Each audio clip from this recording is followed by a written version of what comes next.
Welcome back to another edition of the Rodcast. It is a Tuesday edition of the Rodcast. Of course, we got tons of NFL football to talk about. Monday Night Football last night. You saw the 49ers put a whipping on the Jets. Jets. We'll get into it and talk about it. We'll also get into more in Longhorn discussion on top of the NFL news, notes, and nuggets. Still buzzing from their big win over the Michigan Wolverines. But Sark did have his Monday media availability, spoke to the media about their upcoming opponent, the UTSA Roadrunners. So we will hear from Steve Sarkisian coming up a little bit later on in the show. We go behind the burnt orange curtain.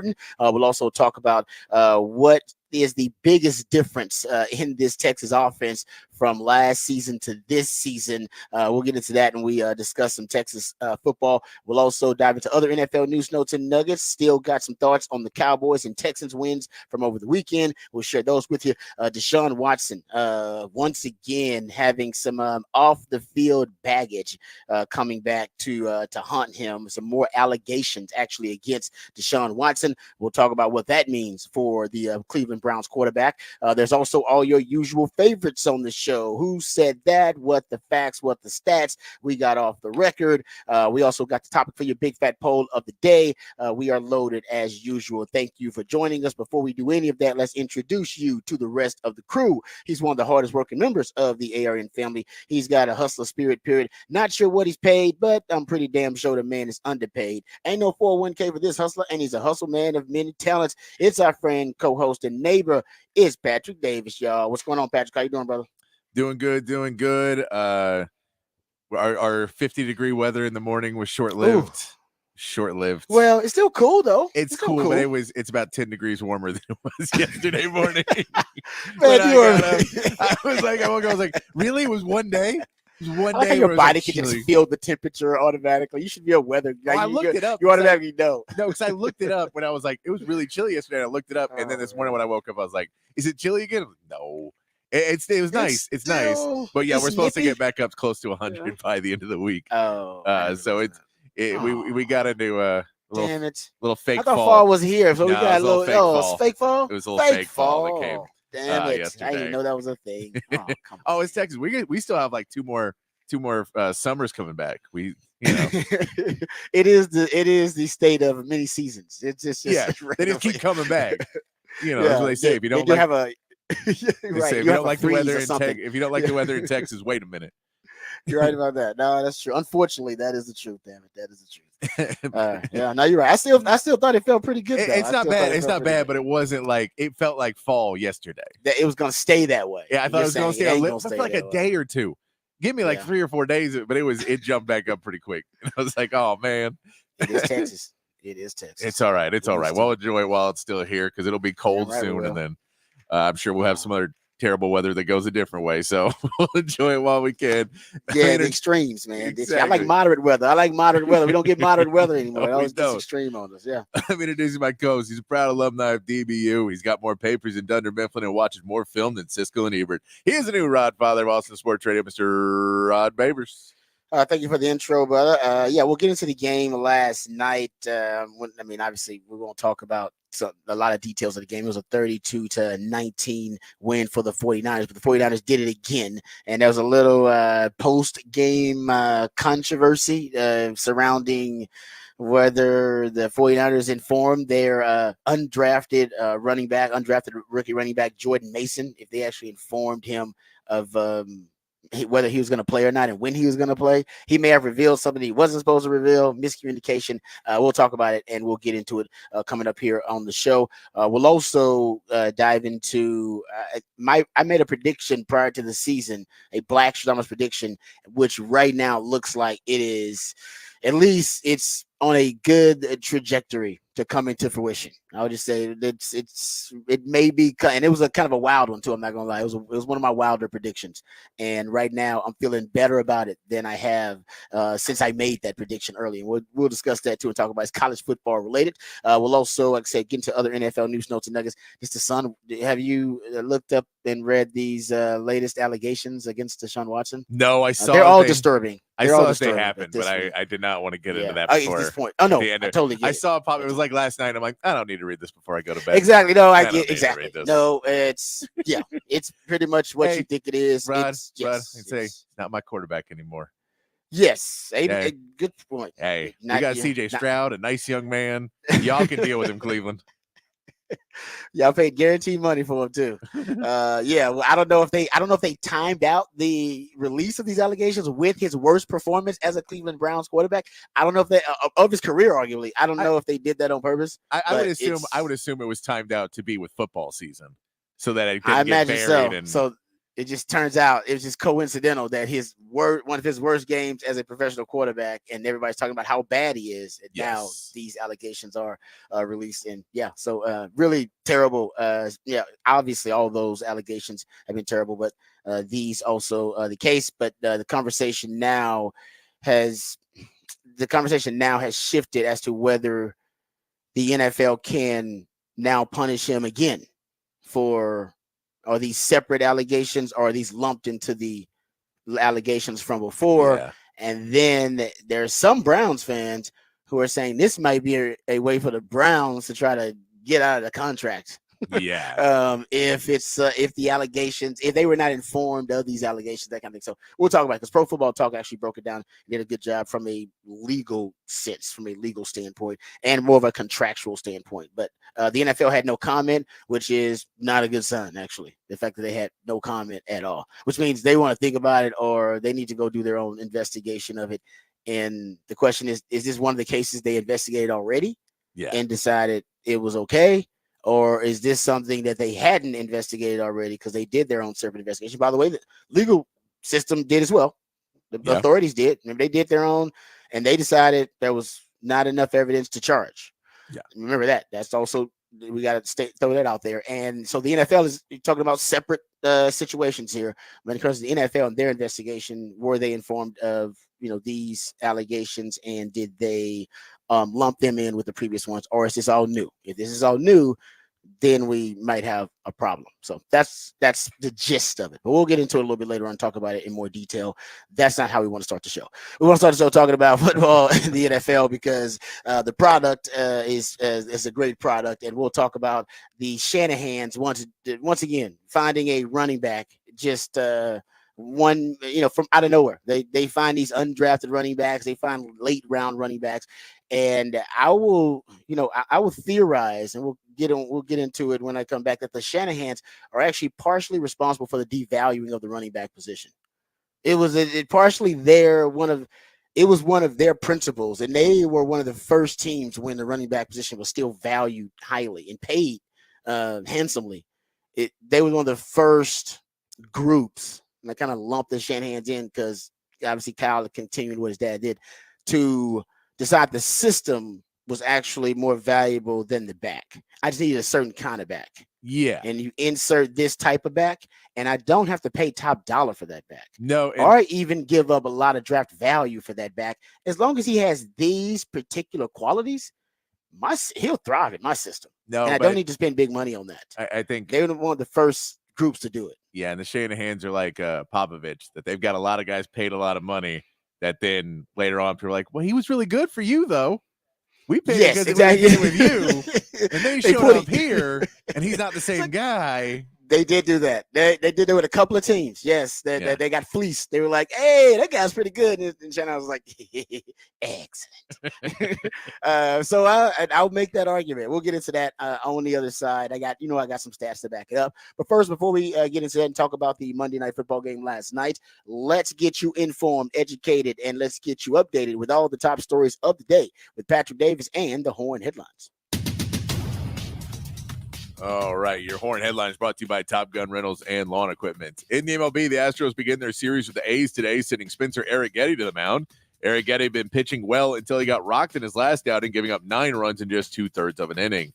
And the Rangers start their mini-series with the Diamondbacks in another World Series rematch from last season. Nathan Eovaldi will get the start for the Rangers, going up against Zach Gallen for Arizona. And in the NFL, the 49ers picked up a 32-19 win over the Jets on Monday Night Football and Aaron Rodgers' return. The 49ers were without Christian McCaffrey, who was a late scratch due to injury. However, running back Backup running back Jordan Mason had 147 rushing yards and a touchdown in the game. And that's your Horn headlines. All right. Thank you, Patrick, for the Horn headlines. Appreciate those. Yes. So, first of all, we'll get into the little controversy after the game, but the biggest story surrounding the game was that Christian McCaffrey did not start for the 49ers. And we'll get into there may have been some, I would say it's for gamesmanship by the 49ers about whether he was going to be available or not. But we'll get into that in a second. But really what's turned out to be the story of the game was this young running back, Jordan Mason, who's undrafted out of Georgia Tech. The 49ers did it again. Really, I should say the Shanahans did it again. And they just rode him. He was basically a workhorse running back for him. We talked about yesterday how Joe Mixon with 30 carries, like that was just so unusual. You never see running backs get that kind of usage, that kind of workhorse usage anymore.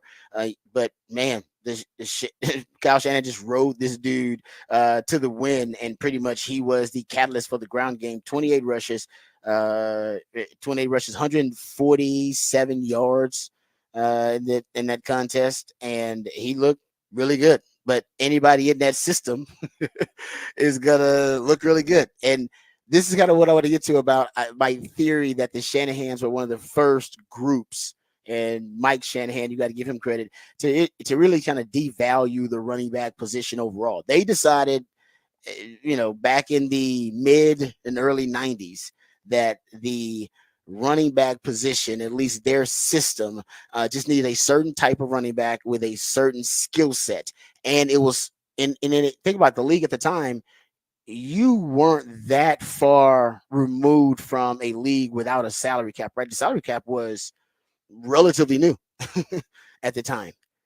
And if you're looking at the cost-effective ways to build a team and construct a roster, you're just looking for cheap, ways to get some cheap talent, right? And the guys to fill certain roles and do it at a discounted rate.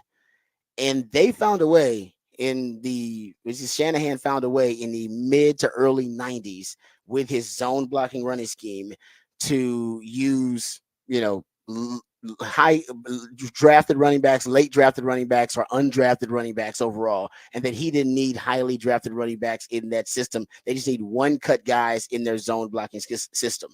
And then it worked, of course. Terrell Davis, who was a 6th round pick for them, who opened up his career, one of the best, stretches when they won the Super Bowl. He was one of those guys, of course, that kind of started. He's the face of that philosophy for the 49ers. And then you had Orlandis Gary, who replaced. He was a 4th round rookie, Orlandis Gary, and he had over 12 starts. He rushed for 96.6 yards per game. That was the 3rd most in the league. In 2000, Shanahan once again found that low-cost running back. It was Mike Anderson in the 6th round. And as a rookie, Mike Anderson ranked 4th in rushing yards, over 1,400 rushing yards. It was 2nd in rushing touchdowns with 15, 3rd in yards per attempt with over 5 yards per attempt. 2 years later, he gave the job to Clinton Portis. Now, Clinton Portis was a highly drafted running back. In his first 2 seasons, he rushed for over 3,000 yards and 29 touchdowns. And he was, I believe, basically for them, he was their version of trying to get the dream running back. And then I think they realized at one point in 2004, right around that time, when they traded him, that, we don't really need a highly drafted running back to run our system. He's not necessarily better than the guys who were late round draft picks or the undrafted guys we got to run our system. So they traded him, and their belief is that they traded him for a premium position. They traded him for Champ Bailey. And then they replaced him with Reuben Drones. And Drones ranked, I think, 9th in rushing yards once they put him in there. And that's pretty much how the system has continued to work. And once again, even though Shanahan gave up a lot for Christian McCaffrey, that's his final piece to his puzzle of multiplicity, right? He's got this unique system where multiple guys can play different positions, and it's only a few guys in the NFL that have that ability. So he paid premium. All right, gave up draft picks, and he's paying Christian McCaffrey a lot of money too. So He has deviated from the system. I'm not saying that he hasn't, but it's just amazing how that zone blocking system of the Shanahan's, that it can make the most and maximize the most talent out of undrafted late round running backs. And not saying they can't play in the NFL or they don't deserve to get drafted higher, but they don't necessarily need a running back with an elite skill set to be good in that system. It is a luxury, and Christian McCaffrey is that, but they don't need him. Over the past 30 years, there have only been 6 times that a running back drafted after the 5th round has rushed for 1,400 plus yards in the season. 5 of those 6 came under Shanahan. A Shanahan, period. Shanahan tutelage, the Mick Shanahan coaching clinic, if you will, coaching society.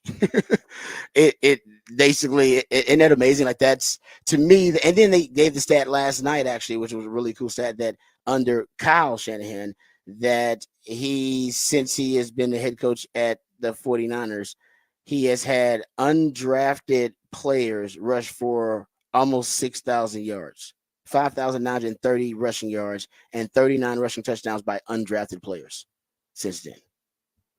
Hard to keep up with, but that's obviously the most in the league.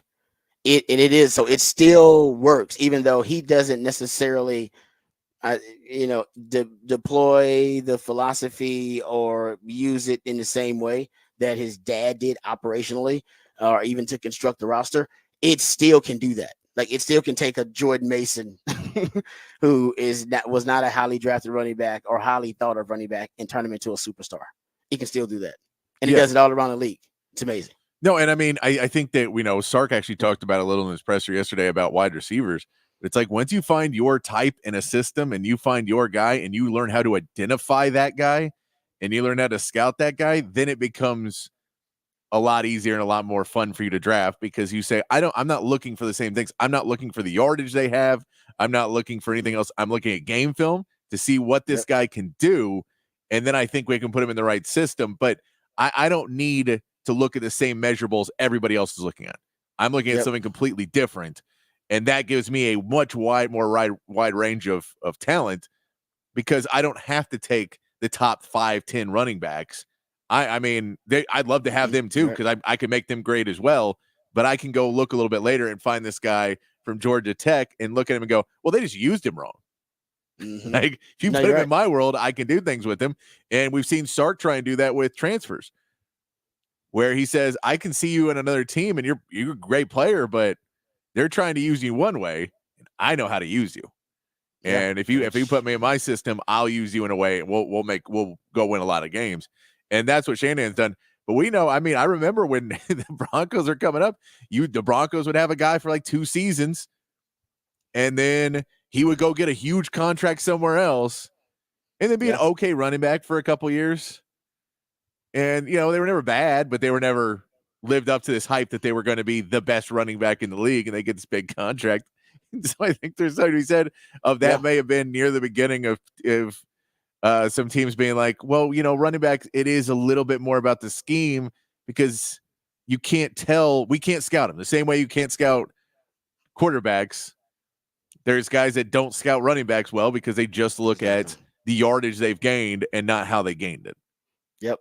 No, you're right. That's a great point about the Shanahans have identified a certain set of skills. Yeah. And they know exactly what they're looking for. Like, nope, I like that guy. That guy, he works in our system, because he's a one cut and go kind of player. And once they find those players, you're right. It doesn't matter if they're a 6th round pick or 5th round pick, 4th round pick. They probably got a list of them separate from the rest of their evaluations, and going, no, these are the running backs that, trust me, they're there in the draft or as late round picks or undrafted players, we'll bring them in because we know they'll work for us. Yeah, and Jordan Mason, oh, sorry, go ahead. And you can fit in like the same way as a Brock Purdy in that too, of we're going to have a list of 3 or 4 of these guys that we may bring in, and we know we're going to miss on some of them, clearly, because you're just not going to hit all the time if you do that. But if we bring in 3 and 1 works out, no one's going to remember the other 2 we brought in. Yeah, they only remember the hits. So no, I'm with you. And I think that's Jordan Mason's another one. He had How about this? He was getting a first down on 40% of his rush attempts. I mean, it's unbelievable. It really is. And like I said, now they have some more depth at running back. And the question was at one point, like, I think people were saying beforehand, once the Christian McCaffrey news was announced that he was out, what the 49ers going to do about the run game. And I thought to myself, I don't even know who the backup running back is. It doesn't really matter in that system. The 49ers with the Shanahan there and any Shanahan system, but specifically that is actually, coordinated and choreographed by a Shanahan, it don't really matter who the running back is. And it didn't. We didn't know who the hell Jordan Mason was before last night. And turns out, oh man, he's one of the best week ones for any running back in the league. And nothing against him, but it could have been anybody with his skill set, by the way. Yeah, and his set of skills. And I know that Shanahan would love to have Christian McCaffrey because he can also be in the passing game, and Mason wasn't really in the passing game at all. And so you say, well, if you can have guys that can do what you want them to do in the running game and add in the passing game, it makes you even harder to defend as a team and everything else. But for having a backup running back that you now know can do what Mason can do, it feels pretty good. Yeah, there's no doubt about it. All right, so this was the controversy. So I remember it was on the 6th. Okay, so this was Friday, I believe. What's today, 10th? I believe that was the 6th was last week on a Friday, if I'm not mistaken. Yeah. Yeah, right. Okay, so that's where I get this tweet from, because I went back the screenshot to make sure. When Christian McCaffrey was asked if he was going to play on Monday night, or if there's any doubt in his mind if he would play, he said no doubt in his mind. And asked if he was expecting a normal workload against the Jets. He said, I hope so. That was, they thought, and everybody assumed, okay, so Christian McCaffrey is going to play. Trust me, the fantasy nerds out there are very upset. So do we have this out of Jordan Mason after the game? This is him immediately after the game. And he was asked about, okay, so when did you get the news that you were going to play? You had such a great game. Here is Jordan Mason after the game. We're going to see where we go from here. When did you find out that you were going to be starting? When I found out, maybe Friday night, something like that. I was always prepared. I mean, we went to training camp. I was already wanted training camp, so, just been preparing from there and just. Okay. All right, so found out Friday night that he was going to start, and, I guess now the belief is that, or at least the conspiracy is that the Kyle Shanahan knew about it, and the team knew that Christian McCaffrey wasn't going to play on Friday, at least based on what he said. And if that's the case, then maybe there's some gamesmanship going on with injury reports and things of that nature. And here is Kyle Shanahan when he was asked about when he decided that Christian McCaffrey wasn't going to play, and if he told Jordan Mason that he was going to play on Friday.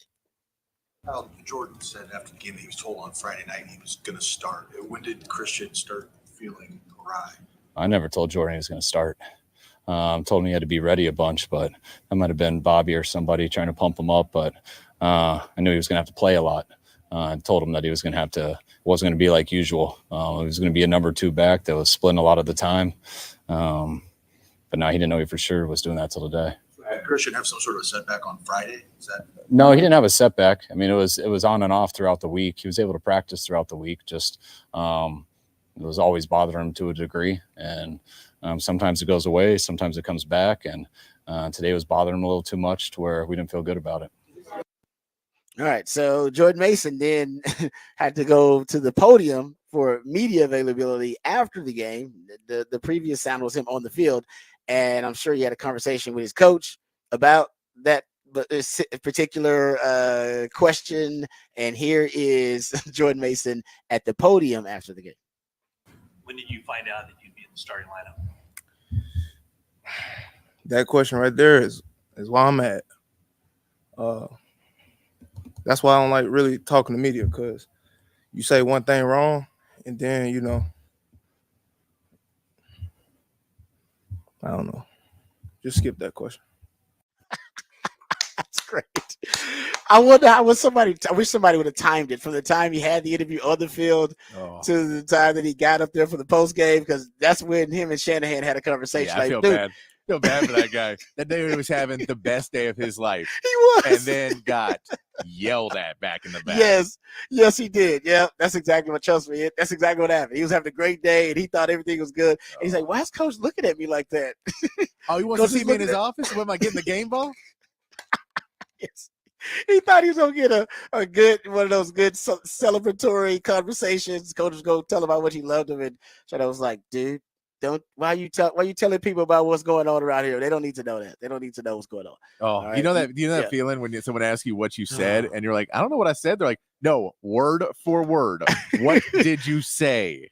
Yeah, you're like, "Oh no, I definitely said something wrong. I just I don't know what I what said wrong." Was.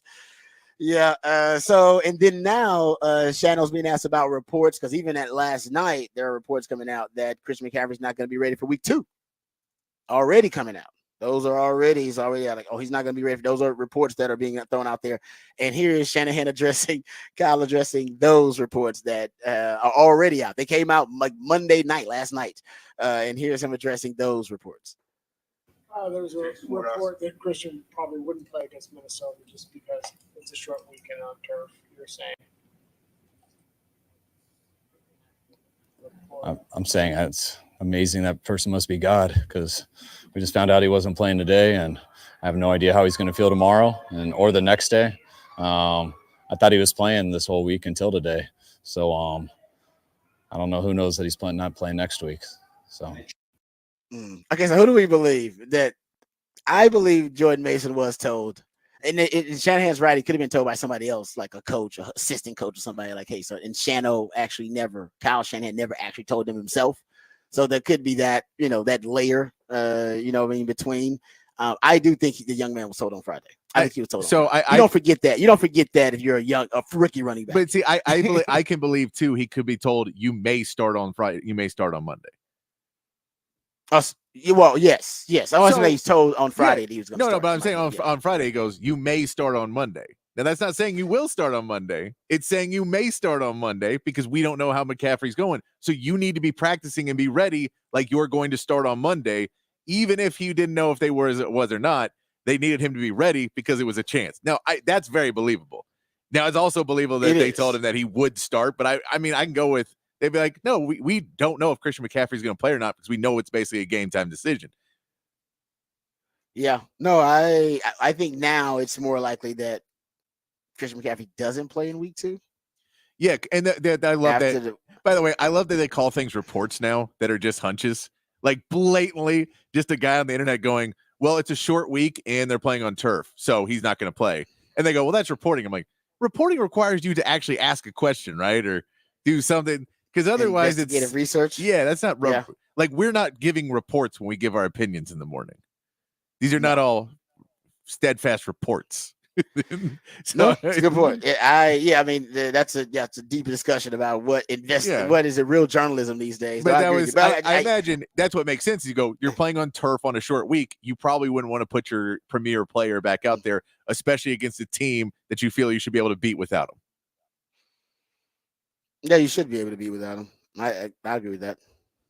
But I think that now they can trust the young man a little bit more. So now there's a better chance that, okay, now we've seen him in a game and what he can do. He can carry the weight of the running game if necessary. You need to make sure that Christian McCaffrey is healthy for the long haul. Like if he's already dealing with nicks and been banged up, like that's not a good sign through a 17-game season. And especially because it's like considering his age, it's certain injuries too. It's like calf injuries suck because they just take forever to heal, and they're just never quite right. It just takes forever and ever to heal those types of things, because you constantly have to, anything where you're constantly using it, you can't really not.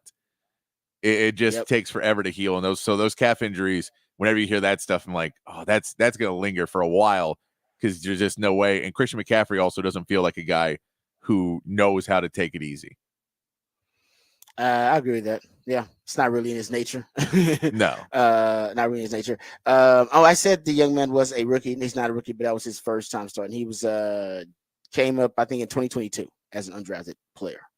But he's been signed as an undrafted free agent. He has been on the bench for the 49ers since then. So he's kind of been a project for him. But yeah, I mean, kind of goes to my theory, goes even more to my theory that They find these guys who got a certain set of skills, and then they can just develop them and cultivate them because they know when it's time. As long as they have that particular trait, they'll be successful in this game.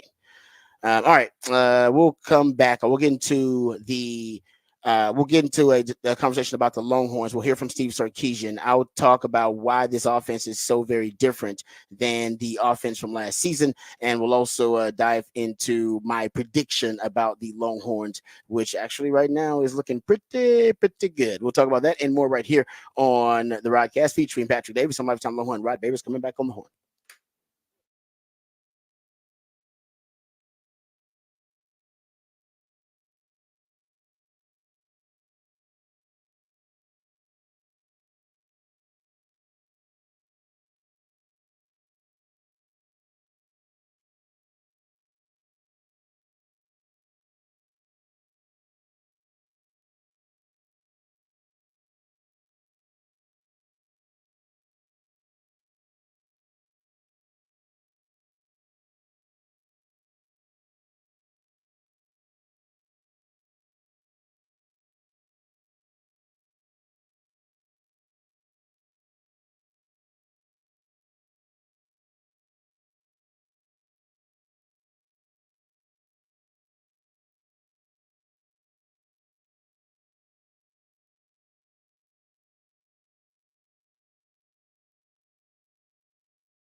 All right, welcome back to the Rodcast. Time to get into some Texas football conversation. Before we get to the Sark audio, I want to get to my prediction that I made in the offseason. My prediction in the offseason was that Texas and Georgia, now a lot of people predicting Texas and Georgia are going to meet up in the SEC title game, but my prediction is that over the next 2 years, they were going to play like 4 to 5 times.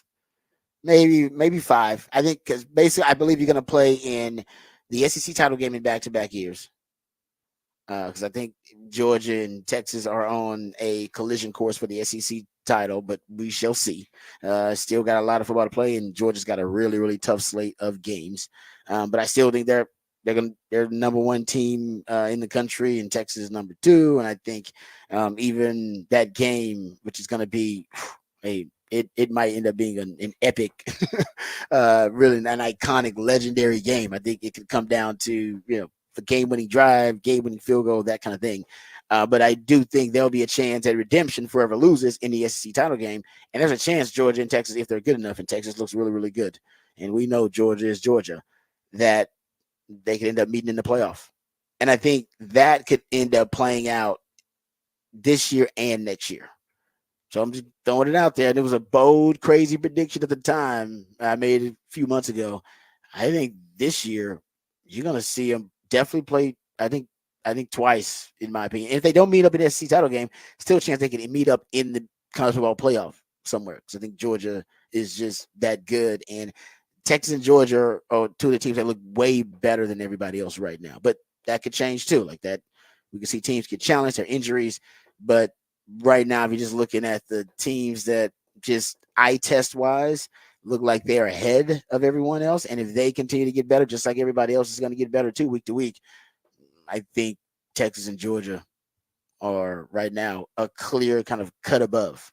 They're in that category. Ohio State's still really good, but Ohio State's got some identity issues. They're figuring some things out. Like Oregon's going to be good. They got a lot of talent. They're still figuring some things out. So there's some teams that are going to be good, but I don't know if they look as well-rounded and if they look as ahead of schedule as Texas and Georgia do right now. Yeah. So I think that's why my prediction looks good. It's looking good, man. It does. Yeah. Georgia's got some tough games, but it's Georgia, so it's not. Yeah. I know their Texas schedule looks lighter now after 2 weeks. Their schedule looks just as heavy. Now, before they play Texas, they got one big one. I think that's Bama. They got Bama before they play Texas. And then the rest are after. But then they play Ole Miss. Then they play Tennessee, who now people are putting higher because of the NC State. Yes, I'm saying, yeah. Like their schedule's like, ooh, Georgia's schedule looks tougher now. And now Texas schedule, Oklahoma. Listen, Oklahoma. Guys, Oklahoma's struggling. I'll give you a stat from my man CJ Vogel threw this out there, and I saw it on his Twitter, and I thought to myself, man, I didn't watch the Oklahoma U of H game, but apparently that Oklahoma offense, and I did hear that Brett Venables said they deserve to lose twice in the post game. So your coach says that, you didn't play well, you got some issues, but Oklahoma had 12 drives versus U of H, only one gained more than 35 yards of offense. OU's final 8 offensive possessions of the game: punt, punt, punt, interception, punt, missed field goal, punt, punt. That's not good. And then we saw A&M. I mean, you saw that. We saw that offense. Yeah. Right? Colin Klein's, first game as the play caller for A&M. They scored, 1 touchdown, barely had 100 yards through the air. We saw Arkansas passing, stumble to Oklahoma State. Yeah, but Arkansas looks better than we thought, though. Arkansas's offense can move. They do look better, but they lost Oklahoma State as well. They lost Oklahoma State, which they had that game. They had that game early and then lost it late. Yeah, Arkansas is a little more dangerous than you thought, but everybody else, I imagine, like your rivals, you thought would be tougher games. A&M's not going to be as tough as you thought with that offense, and Oklahoma with that offense is not going to be as tough as you thought either. Because I don't know if these teams can score with Texas. I just don't. You can stop them for maybe a quarter and a half, but I don't know if you can score with them through 4 quarters. Yeah, not the way that I'm saying. They'll be better by then, but so will Texas. Like they'll be better, but also Texas will be better. And speaking of, let's get to Steve Sarkisian and the audio here that we have from the Monday media availability. Sark was asked how he guards against, or how he is going to keep the players focused and try his best to avoid an upset right? How do you keep these guys now after that big win? How do you make sure that they stay, focused on the process and the week to week, and that they don't get distracted by the success? Here's Sark talking about how he gets the guys to avoid a potential upset. Well, twofold. I think one is we try to hold ourselves to our standard. We have a saying around here, the standard is a standard, and a jersey, a helmet, a stadium doesn't dictate how we prepare. We dictate how we prepare. I think that's the first part. But the second part is human nature is human nature. And so what did I do this morning? I walked them through the Notre Dame scenario of them going into College Station a week ago and winning that game and being anointed top 5 team and in the college football playoff, and a week later losing to Northern Illinois. And so I showed that clip of the field goal, and I showed the clip of Northern Illinois storming the field this morning as a good reminder that we are entitled to nothing. We're capable of anything. We've got a really good team, but we're entitled to nothing, and we're going to earn everything we get. And we're going to have to earn the victory here Saturday night. All right, there you go. Sark saying there in Towson. I like that. He's basically reminding them that it's happening all around the country. Look up and look around. There are teams getting distracted by success and who are not focused on the week to week grind and the process. The result will take care of itself. Seems like Sark has all the really the right mindset and the right mentality when it comes to making sure these guys don't get distracted by this success. And, even though that this team is really good, you got to make sure that week to week that you're playing to that standard. And that's what they've done so far. The standard is the standard, as we've always said. All right, let's get to this part about the pass rush here, because this is interesting. I like Sark, basically taking up for his pass rush, because some Longhorn fans have been a little critical of the pass rush. Only 1 sack so far in the first 2 games. Here's Sark talking about why he's not necessarily concerned about the pass rush. Yeah, I mean, I think the rush has been good. The first game was probably a little bit more difficult than this game, where they, even though the score got out of hand, they kind of stayed committed to the run. Colorado State did. And then even in this game, I felt like Michigan, as the lead extended, they still stayed committed to the run. And a lot of times when people are trying to come back, they start throwing the ball more. And I think that's what we saw out of Michigan in the fourth quarter. And I think that's when the pass rush really started to come into effect. That Trey had some good rushes. Ethan Burke, Colin, a lot of times pass rushers don't get credit for some of the turnovers that happen, but I thought the interception that Makuba had was really forced by the pass rush by Ethan Burke, and he got his hands up and forced a high errant throw that Manny Muhammad in turn gets his hands on that ball, and then Makuba, catches the tip ball and for the interception. So, hey, we all would like sacks. We'd all like to get more hits on the quarterback. I think we need to improve upon not letting the quarterback out of the pocket. And I think the Michigan's quarterback surprised us a little bit with his athleticism and his ability to get out of the pocket and make plays. And so as much as it is just pinning your ears back and getting to the quarterback, we've got to do a good job in our rush lanes and not letting quarterbacks out of the pocket, extending plays, which inevitably is what led to the touchdown that they got late in the ball game. All right, there's Sark talking about the pass rush, and I'm with Sark. I think the pass rush actually looked pretty good versus Michigan. You didn't get the sacks you wanted, because I think we all underrated the athleticism of Davis Warren, and that's okay, because we had never seen him have to drop back and pass like that. He was never put in that position. That's not Michigan's identity. So I think we were a little surprised that Sark mentioned that, he can get outside the pocket, he moved around and made most of his big plays just scrambling, extending the play. So I think but I think a lot of the pressure is leading to more turnovers, leading to quarterbacks under more duress, that type of thing. All right, let's get to, speaking of quarterbacks, let's get to the Texas receivers, because this is a really good question, and Sark's answer, I think, was pretty compelling as well. He was asked about how he's going to manage the receivers' targets. With 2 games in, how is that? Is that a struggle? Because you got a lot of guys you're trying to get in. There are roles being established by the receivers. Here's Sark talking about managing the receivers' roles and targets. Well, again, yeah, I mean, I think that's why we have the adage, it's we, not me, and we strive for team success. And with the team success, the individual accolades, awards, honors, draft picks happen as a byproduct of the team doing well. And And I get it. Hey, receivers are like shooters in basketball. They want to get their shots up. They want to find their rhythm. Some games it goes your way, and our offense is some games it might not. But generally, the ball finds you if you're doing things the right way and you're playing hard. And Smitty was a great example of that, just because he did everything. There was nothing that he wouldn't do to try to help the team win. He was our emergency corner on defense. He was our gunner on punt team. He was the backup punt returner when Jalen Waddle got hurt. He went and returned punts, but yet he played every snap on offense, and he never complained about any of that. He just worked at it. And when practice was done, he would go catch 150 balls on the jugs machine, regardless of what day of the week it was. That's just the mentality he had. And I think, there's some players that operate in that light, and there's others that operate in a different light. But as a coach, it sure gives you some confidence when you see players that play the game the right way, to know when his number's called, he's going to be in the right spot.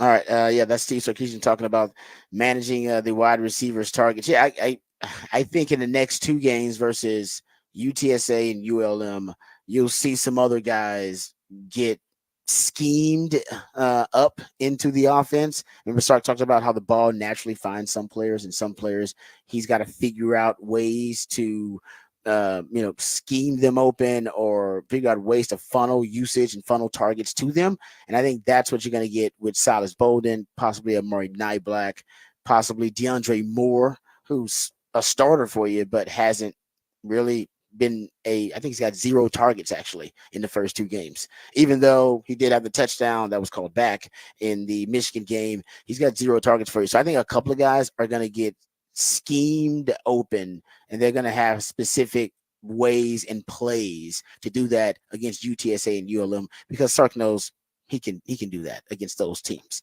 and really start to spread the love, if you will, when it comes to target share. But another one of my predictions, that you're going to have a different leading receiver in close to half of your games this season, if not half. You already got 2 games in, 2 different leading receivers. I think you may have, in the next 2 games, you're going to have another leading receiver. Another person will lead you in receiving yards or receptions, however you want to say it. Because I think in Colorado State game, a different player led you.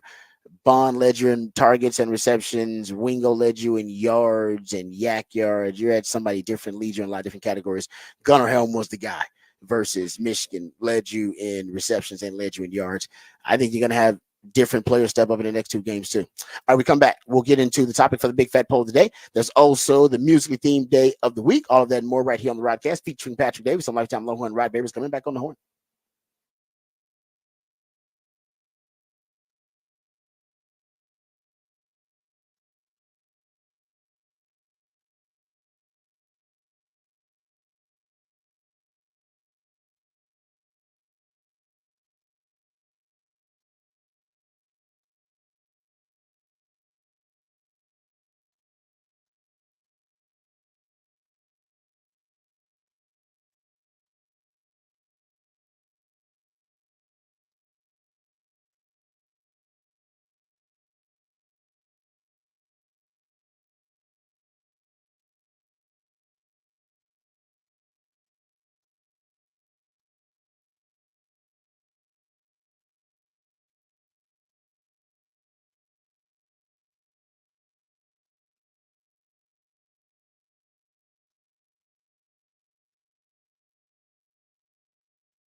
Back on the Rodcast on a Tuesday morning, meaning it's a top of the charts Tuesday where I'll play you music that was number one this day in history, starting off with some of the Beatles right there. Let's get into the big fat poll of the day. Text line's open, 512-447-3776. And we'll get this posted up on X at the Horn ATX.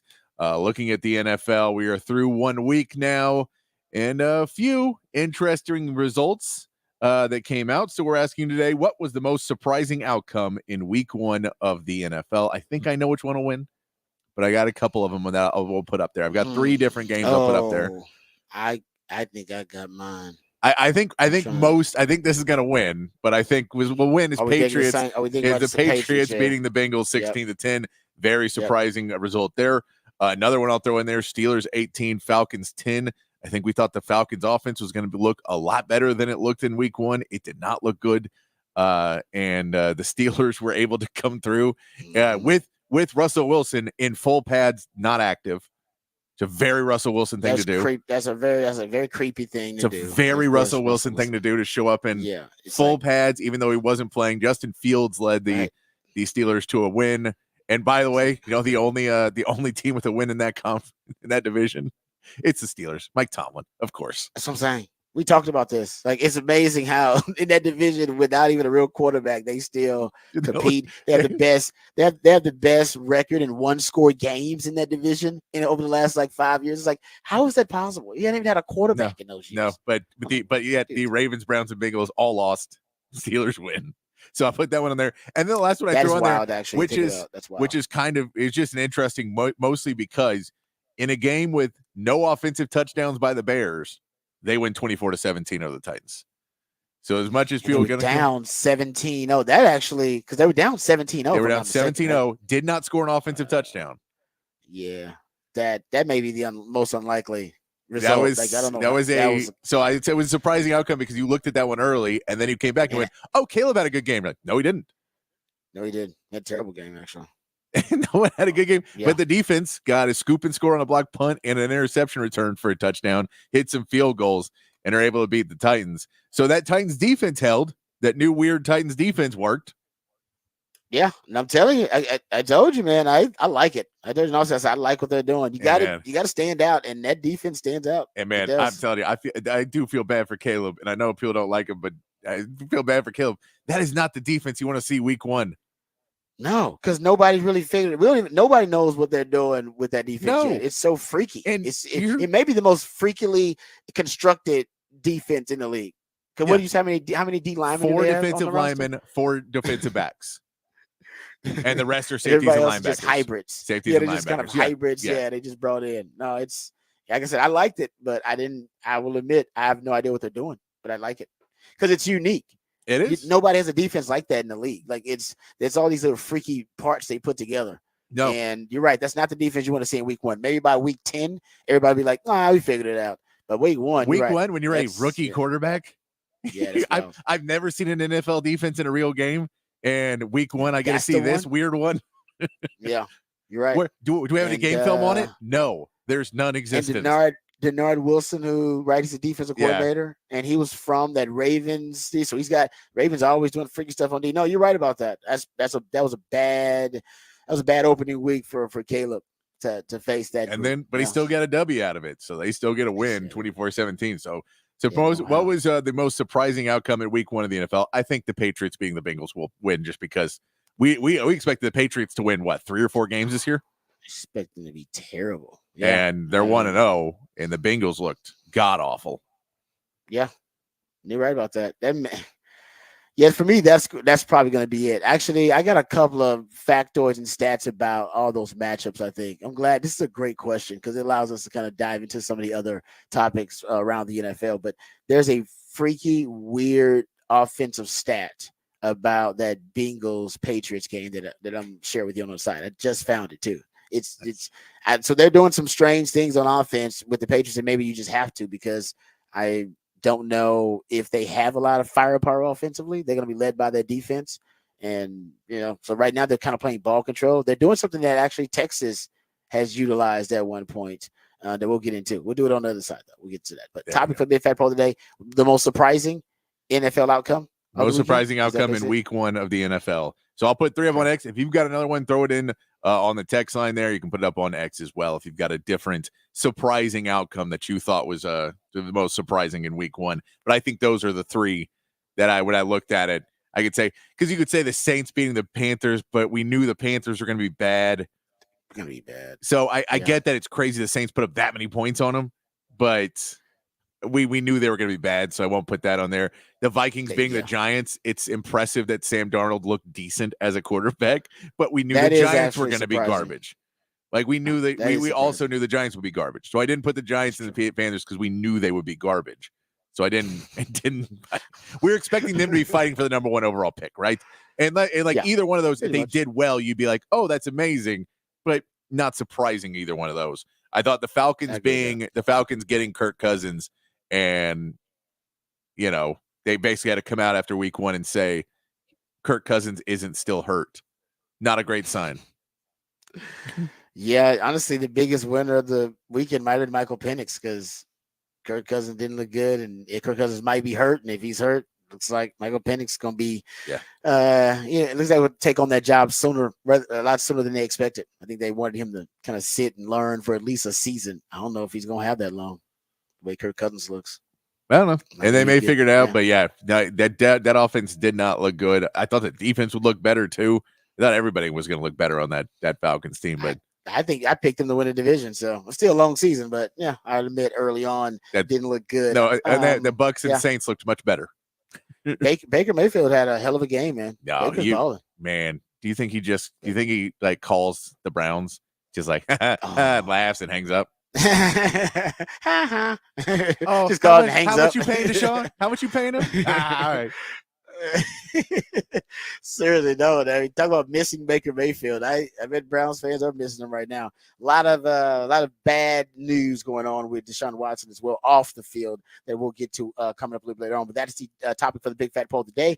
What is the most surprising outcome from week 1 of the NFL? We'll come back and talk about that. We'll also get into Rod's rant of the day on the other side. We'll dive deeper into the Cowboys and the Texans win. And of course, we'll dive into some other NFL news, notes, and nuggets and more college football conversation. We'll hear from Steve Sarkisian as well from his Monday media availability. Jam-packed right here on the Rodcast featuring Patrick Davis on Lifetime Longhorn. Rod Davis coming back on the Horn.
Welcome back to the Rodcast. It is a top of the charts Tuesday, and my co-host Patrick Davis, the Idealionaire, always comes up with our musically themed days of the week. So we appreciate all of his hard work. And today, top of the charts Tuesday is when he plays jams that reach the top of the Billboard charts on this day in history. Always one of my favorite musically themed days of the week. Also, Patrick comes up with the topics for the big fat poll of the day. Patrick, give the folks out there the topic for the big fat poll of the day. What was the most surprising outcome in week 1 of the NFL? It's good. Yeah, I like that. I'm not right now. I think I'm going with the Patriots, but man, I think there are a couple that you can throw out there. Yeah, because there's definitely some interesting storylines that came out of it. There's definitely some. It's just I'm with you. I think the Patriots Bengals is really where you look at. I'm like, what the hell happened there? Yeah, that was it's are the Bengals like, are they really that bad, or Jamar Chase was dealing with an injury or so, maybe it's a sickness or something. I heard too. Like they said he had maybe a stomach bug. Or something sick like of the that. Bengals crap. I won't be there no more. Well done. That's good. Well done. Yes, well done. I like that. But no, I heard that too. I have no idea why. I didn't watch the game, so I gotta actually go try to figure out a way to see the game, because I have no idea why. I'll get into some of the like stuff that I have, some of the notes I have from the game, and just some of the analysis. But I got to go back and kind of watch the whole game to figure out how the hell the Patriots offense was able to score on the Bengals defense, because the Bengals defense I thought was pretty good. It's supposed to be pretty good. Yeah. And the Patriots offense is supposed to be inept. So we'll get into it, because I think, and one of the things I read just about the strategy, the Patriots had a 6-0 line package out there. On I think Ramondre Stevenson had 25 rushes. Yeah. They had what Sark uses as his Big 11, Big 12. We haven't seen any of it this season actually. But they used it on basically half his rushing attempts against the Bengals. They just played bully ball. Just lined up with an extra offensive lineman. I was like, you know what? Let's just go. So that is something also that I don't know if the Bengals, I'm not sure they prepared for that. And they were able to control the line of scrimmage, control the game with that. 25 rushing attempts. We talked about it. It's a lot of rushing attempts for a running back. When you're getting that, you're getting kind of workhorse territory when you're doing that, especially when you're running with 12, when you're running with, big 11 or Big 12 personnel, 6 offensive line packages, they use them. So that's a little nugget from that. And Joe Burrow in the loss, I mean, he just wasn't great. 5.7 yards per attempt. He had one pass play of 20 plus yards. He had basically sacked 3 times, which is not a big deal. Joe Burrow always gets sacked a lot, but only 154 yards passing. And that was not. And T. Higgins, remember he was doubtful before the game, dealing with an injury. And Jamar Chase isn't happy. And like I said, I heard he was dealing with some type of stomach ailment of some kind. And Christian Gonzalez, that corner from he's fantastic actually. He's a lockdown corner. Yeah. So that's a surprising one. And also that Atlanta game, I don't know what's going on with Atlanta. I thought Atlanta was basically going to be running the Sean McVay offense. They did not in week 1. The Sean McVay, which is kind of the McShanahan offense, they are not running that offense because they didn't use, how about this factor? I probably should save it for what the facts, what the stats. They did not use play action. The Falcons did not use play action on any of Kirk Cousins' 26 passing attempts. Does that not strike anybody else as strange? That's crazy. Yeah. That is according to Next Gen Stats. Then you're definitely not running the McShanahan offense if you're not using any play action. They were the basically 96% of their snaps were out of shotgun, second most in the league, behind only the Colts. A large part of the McShanahan offense is sometimes you get under center. I think McVay's using it now a lot of pistol, but pistol is essentially the marriage between shotgun and under center. Some quarterbacks are uncomfortable being under center because they never are. Look at Quinn Ewers. Right? How often is Quinn under center? 2% of the time, maybe 1% of the time. So instead of being a shotgun, they put in pistol. And Sark puts Quinn in pistol sometimes as well. So that's what Sean McVay has done. He's basically kind of married, under center, under that kind of an under center run game and the shotgun run game by just using the pistol. It's kind of the compromise for him. So to me, it's just strange overall that they didn't really have any true play action game. Now, maybe they were running a lot of RPOs, but 96% of their snaps from the shotgun. That was second only behind the Colts. But the Colts used play action, like over 50% of the time. So I have no idea. The Falcons were in pistol, or shotgun, 96%. So they did use pistol. And of the 22 snaps, out of shotgun, they had 0 design runs. They had 26 snaps out of pistol, and they ran the ball 81% of the time. It's just, I have no idea what the offense is going to look like. I thought it looked like and have a lot of tendencies in a lot of the trends that you notice in a Mick Shanahan offense. They're doing something a little different there with the Falcons. Got a lot of weapons, but did not work week one. Well, because Kirk Cousins needs play action. Kirk Cousins needs cheat codes and hacks. Yeah. And if you don't have that with Kirk Cousins, he's not going to be great. I don't know if he's dealing with an injury or not, but 1 touchdown, 2 interceptions, 155 yards passing. He had 1 passing play of 20 plus yards, passer rating of 59. He did not look good at all. And everybody knows play action pass, all the metrics improve. Your passer rating, your EPA per play, yards per attempt, you name it, it all improves with more play action pass. So we shall see. But that's kind of why the Falcons, doing a little deep dive, why their week 1 result also was really surprising. So that's the topic for the Big Fat Poll today. Go check it out we'll have that posted for you guys at the X account at the Horn ATX. Go check it out. It's already posted. My man Patrick wants to know, between the Patriots, Bengals, Steelers, Falcons, and the Bears, Titans, what was the most surprising outcome of week 1 of the NFL? All right, speaking of the NFL, we'll get to some NFL news, notes, and nuggets here in this segment. We'll also hear from Steve Sarkisian when we get into Rod's rant, and we'll talk some more Texas football. But first, let's get updated, educated, and informed with all the top stories of the day with Patrick Davis and the Horn Headlines. All right, your Horn Headlines brought to you by Top Gun Rentals and Lawn Equipment. In the MLB, the Astros begin their series with the A's today, sending Spencer Arrighetti to the mound. Arrighetti had been pitching well until he got rocked in his last outing, giving up 9 runs in just 2/3 of an inning. And the Rangers start their mini-series with the Diamondbacks in another World Series rematch from last season. Nathan Eovaldi will get the start for the Rangers, going up against Zach Gallen for Arizona. And in the NFL, the 49ers picked up a 32-19 win over the Jets on Monday Night Football and Aaron Rodgers' return.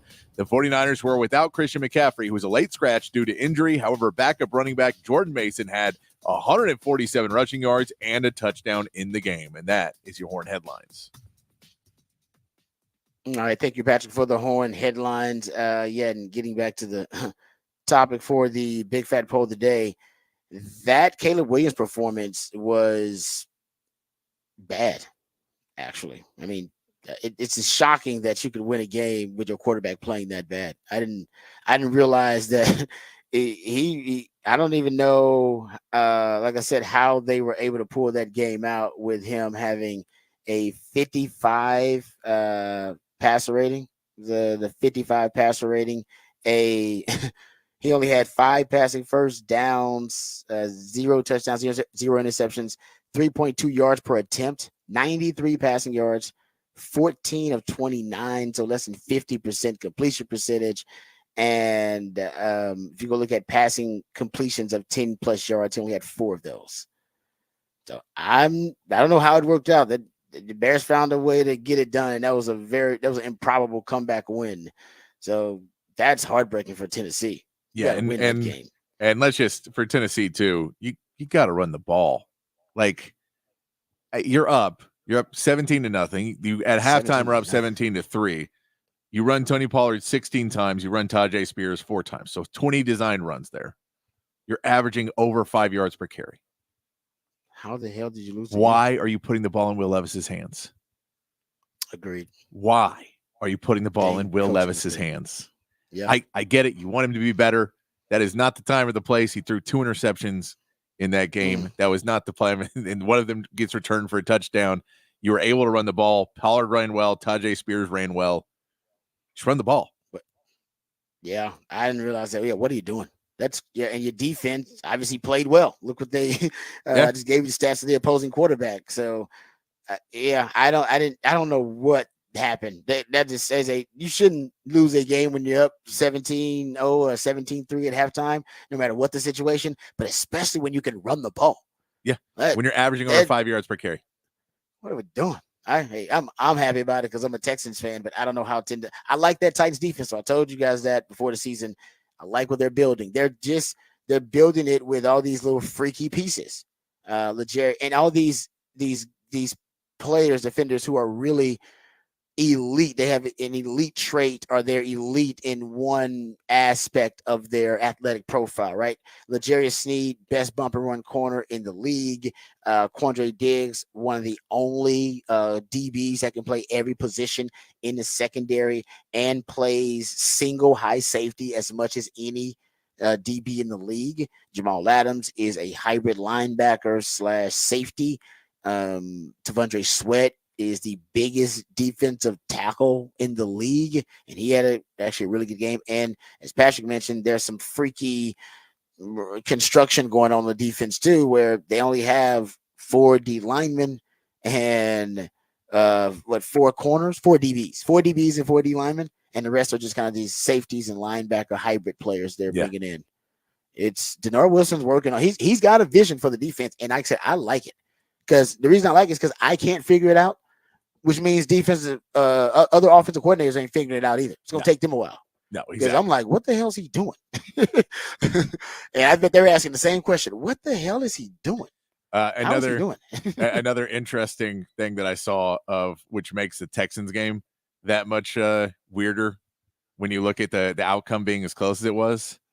Which really, if you're a Texans fan, have to go, just stop shooting yourself in the foot. If you don't shoot yourself in the foot, you win this game by 2 scores easy.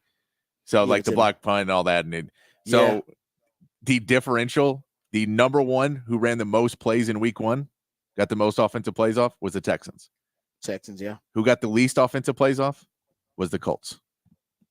The differential was that much. The Houston got 76 plays off. Indianapolis got 43 off. And it was a 2-point game. It should not be a 2-point game when it's that different. Should not be a 2-point game. Yeah. Your time of possession was 40-20. Yeah. Like it was just Houston dominated on the offensive end, did whatever they wanted, and still was a 2-point game. Yep, because of 3 50-plus yard bombs you gave up, and also because of the block punt. Like you said, they just gave up easy field position. Yeah. They gave the Colts too many easy scores and cheap ones, and it came back down. But that is mind-blowing. I didn't realize that the Texans had the most plays and they had the least plays. And I'll give you another. I'll take it even further here. We'll get into Rod's rant on the other side. But since we're talking about the Texans, might as well just continue the conversation. Houston's 52.8% rushing success rate was the 4th highest in the league. So they ran the ball really, really well. Now, last year, remember when they ran the ball, they went with a lot of 21 personnel, 2 backs, 1 tight end. They had Andrew Beck was their fullback, lifetime Longhorn, and they would use it probably 22 to 25% of the time, 4th highest in the league at their rate of using 21 personnel. And that's how they decide to run the ball. They released Andrew Beck, so now they're using their other tight ends, Dalton Schultz actually, lining up as a fullback. So they basically use 12 personnel now, 1 back, 2 tight ends, or at least they did in week 1. They leaned into 12 personnel. We talked about how they ran Joe Mixon like a workhorse running back. They only used 12 personnel less than 10% of the time in 2023. They used it 38% of the time in week 1. And when they wanted the fullback look, the 21 look, they just shifted one of the tight ends, mostly Dalton Schultz, into the backfield. And he did that probably 9% of the time. He would just shift to the backfield, and they would go intentionally turning into a 21 personnel look. And Indy would match him by going base personnel, 3 or 4 linebackers on the field, only 4 DBs on the field. And basically, they only were in nickel 55 to 60% of the time. And the Texans ran from 12 personnel, and they had a lot of success. They had 11 rushes for 82 yards in 12 personnel. Success rate of 64%. So the 12 personnel worked really well for them when they forced Indy to kind of match them either, which they would decide either depending on the yardage to gain or the down the distance to match them in base or to match them in sub package. But either way, they had a lot of success running the ball out of 12. So I think that's what you'll see them instead of them going a lot of 21. They'll have that look of a 21, but it'll just be their 12 personnel look, and it worked really well for them. So that's why the running game got a little bit of a spark. So schematically, give Bobby Slowick a little bit of credit. He's evolving. But yeah, the secondary, I'll give you a stat about the 50-plus yard passes. Richardson, he had 2 passes that traveled more than 50 air yards in the air in that game. And last year, no quarterback had more than 1 completion of 50 or more air yards all season. Richardson had 2 in 1 game. 5 quarterbacks in 2022 had 2 all season, and this dude had 2 in 1 game. And one of them traveled like 65 yards in the air. Dude, he's a freak. I see why they decided, we'll draft him. I mean, it's worth it if we find a freak like that at quarterback. I don't know if he'll ever be a legit pocket passing quarterback, but he is a threat that you have to defend the deep ball for 65 yards and 70 yards. Like during the game. Guys, you're not supposed to defend that on a Hail Mary, maybe.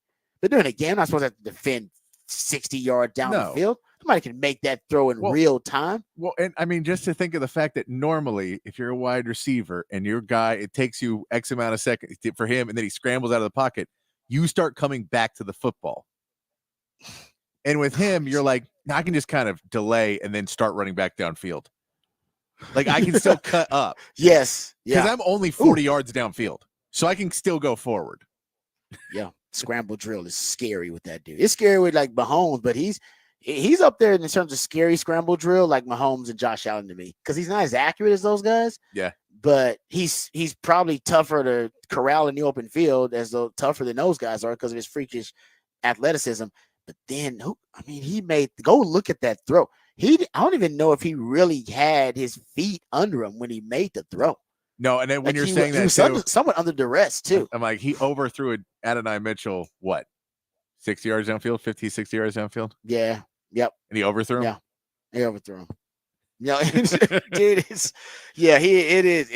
fun to watch. You're a Colts fan. It's fun to watch. But then it's frustrating too because he didn't complete 50% of his passes.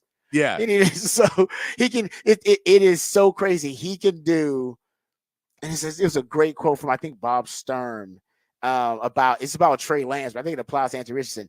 It said he can do things most quarterbacks can't, but can't do things that most quarterbacks can. Yeah.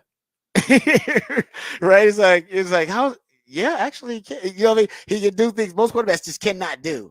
But he also can't do things that most quarterbacks can do, which is a simple 10-yard completion accurately. Like Anthony Richardson struggles with that. Yeah. And yet he can throw a ball 60 something yards in the air under duress and hit a guy downfield. It's frustrating. It's got to be. All right. So the Cowboys too. I want to get to this little Cowboys nugget. Then next segment we'll go behind. We'll actually go into Rod's rant, but we'll talk some Texas football during that rant. So Micah Parsons, according to True Media, he led Next Gen Stats as well. He led all defenders in pressures with 11 for a 22.9% pressure rate. He had 5 quarterback hits, also had a deflected pass that turned into an interception for Eric Kendricks, who had a hell of a game for the Cowboys too. But I mean, his defensive player of the year campaign is off to a pretty good start. Because I think this is the year that, Micah Parsons got a real shot to win defensive player of the year. But he's got to have the stats, he's got to have the splash plays. But that Cowboys defense, guys, they had 17 quarterback hits. Only one team last season had a game with 15 quarterback hits. The Lions in week 18 against the Minnesota Vikings. This was the most quarterback hits by a team since the Pittsburgh Steelers had 18 against the Denver Broncos in week 2 of 2020. that's now some of that's on Deshaun being unable to handle pressure very well. But still, that Cowboys defense, it may be both. It may have been Deshaun Watson, dreadful performance, but also that Cowboys pass rush potentially could be just as good as it was under Dan Quinn, if not better. Like, I'm at that point now when I start looking at some of that 17 QB hits. So, man, Deshaun Watson, I know he doesn't, like I said, he doesn't handle it really well. He didn't handle it really well, but that's a lot of pressure and that's a lot of hits on the quarterback. And both his starting tackles were out. That also is something that needs to be stated. Okay, there you go. Some nuggets and factoids about the Texans and their week 1 win. Also the Cowboys and their week 1 win. We come back, we'll get into Rod's Rant of the Day. We're going to play more of this Steve Sarkisian audio. He talks about their red zone offense. Texas right now, one of the things I said earlier this offseason was that the Texas Longhorns really aren't close to reaching their ceiling as an offense because they were so bad, dreadfully bad in key areas like red zone offense and third down offense. And I said, if they improved in those categories, guys, there's a chance they could end up leading the nation in scoring or being one of the highest scoring teams in the nation. And hell, the last year they were top 15, so they weren't bad. But I'm talking about being top 10, top 5. Well, we'll get into it. Those areas for the Longhorns, at least so far, a small sample size, have been remedied. They have rectified those issues they have there, and that's probably why this offense is looking so spectacular early on in the season. We'll talk about that, talk about why that is the case. Also, a lesson, once again, another lesson that I think Sark is learning from watching week 1 of the NFL and watching some of his favorite coaches, offensive minds that inspire him at the NFL level. We know he loves the McShanahan coaching tree. He loves watching Andy Reid. I think there's a lesson to be learned. We'll talk about that also and hear from Steve Sarkisian. All that and more right here on the Rodcast featuring Patrick Davis. I'm Lifetime Longhorn Rod Babers coming back on the horn.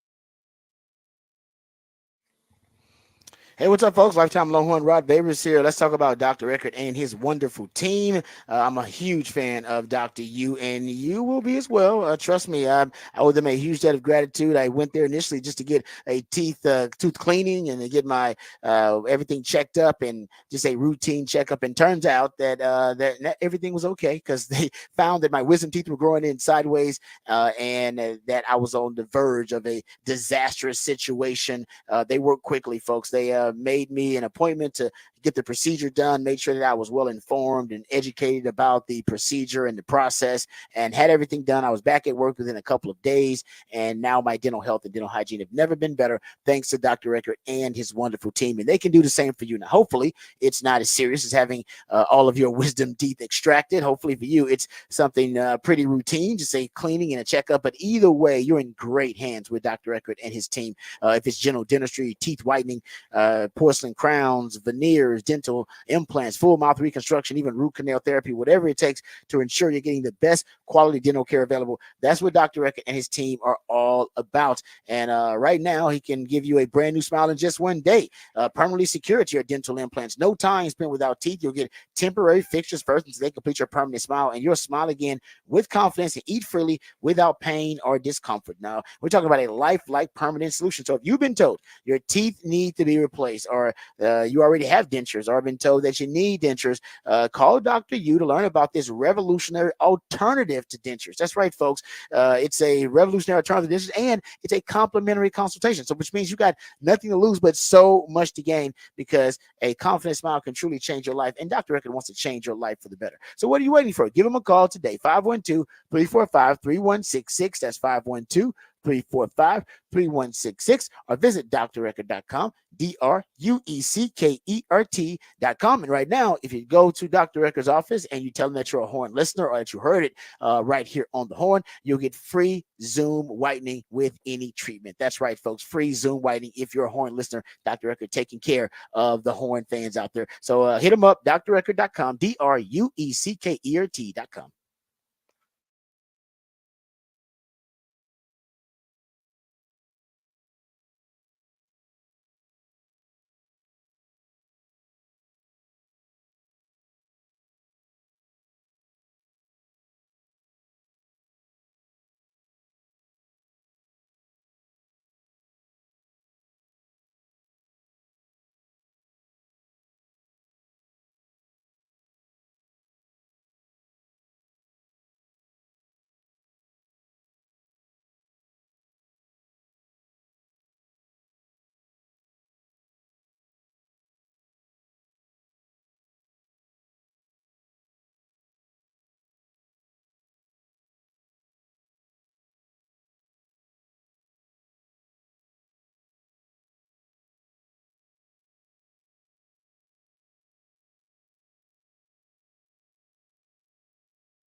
All right, welcome back to the Rodcast. Time to get into Raj rant of the day.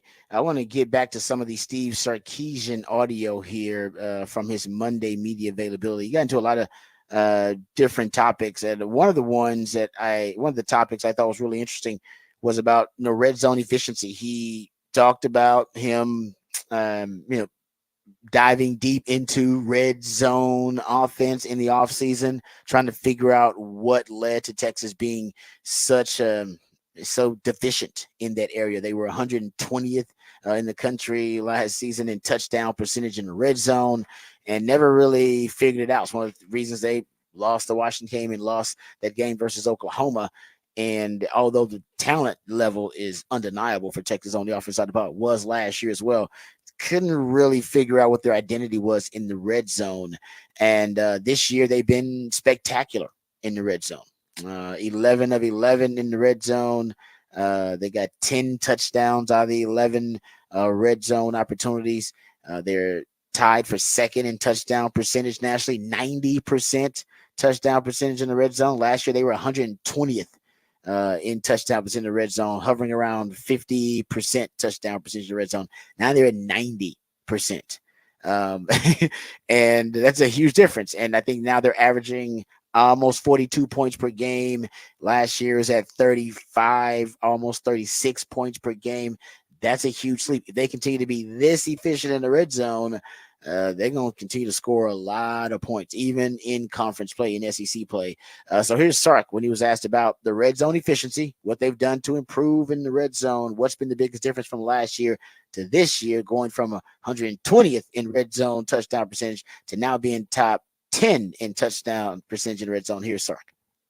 I think we've minimized the self-inflicted wounds, and the reason I say that is, of the 11 drives, 10 were touchdowns. The one drive we didn't score Saturday, we have first and goal on the 6. We get a false start penalty. Now we're first and goal on the 11. Second down play, we run a counter play. We don't block it properly.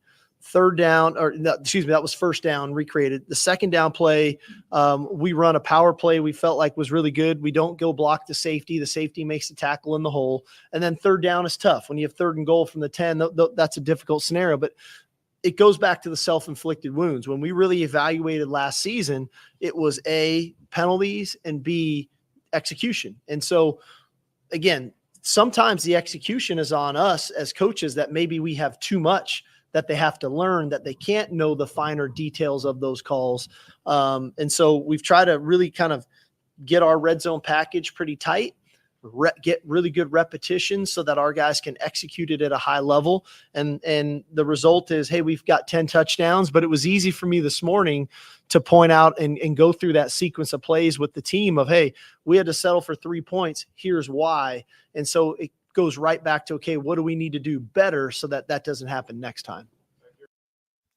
All right. So there's Sark basically saying, hey man, we're just more efficient. There's more focus on the red zone, and we are not our own worst enemy in the red zone. We're not beating ourselves in the red zone.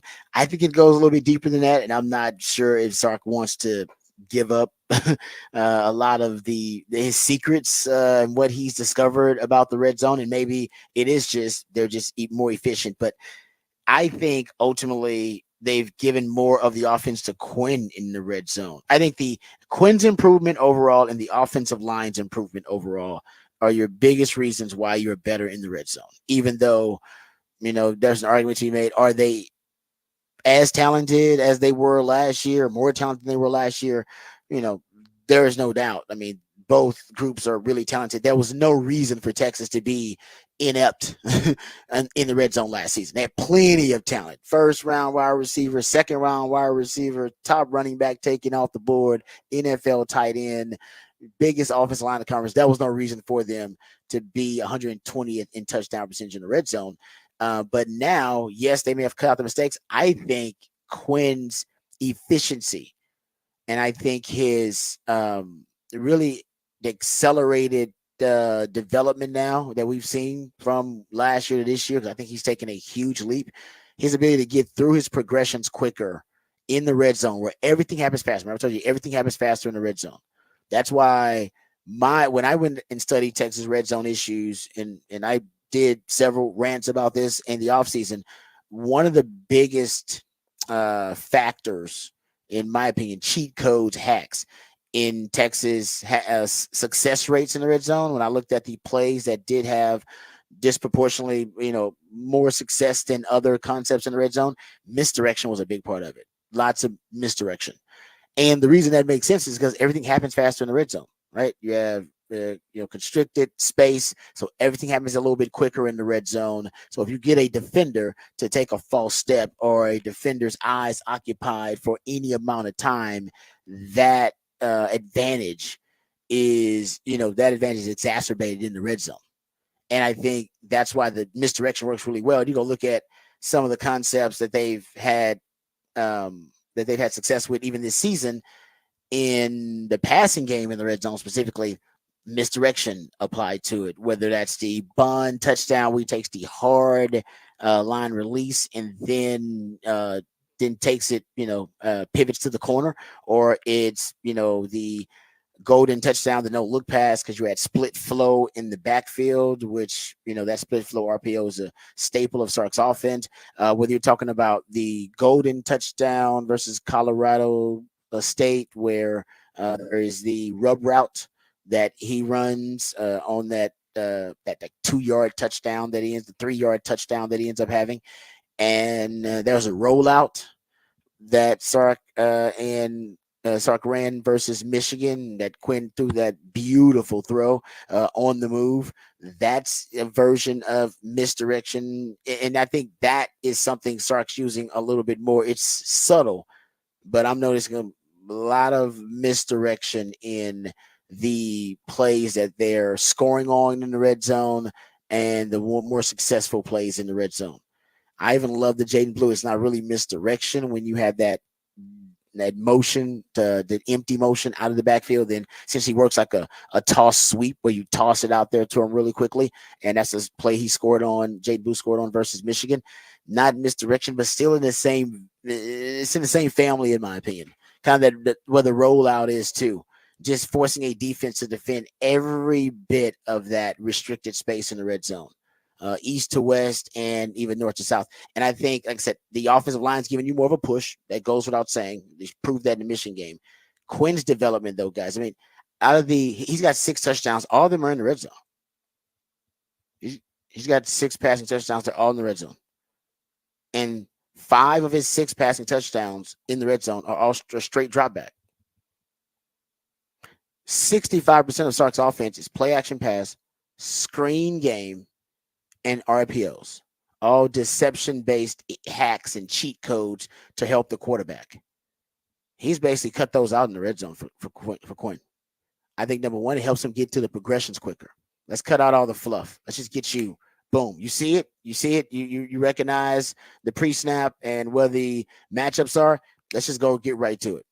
And I think it's almost relaxed Quinn not have to go through the progressions. Now, the one touchdown in the red zone where there was a straight drop back for them was that split flow RPO that I talk about being a staple in Sark's offense.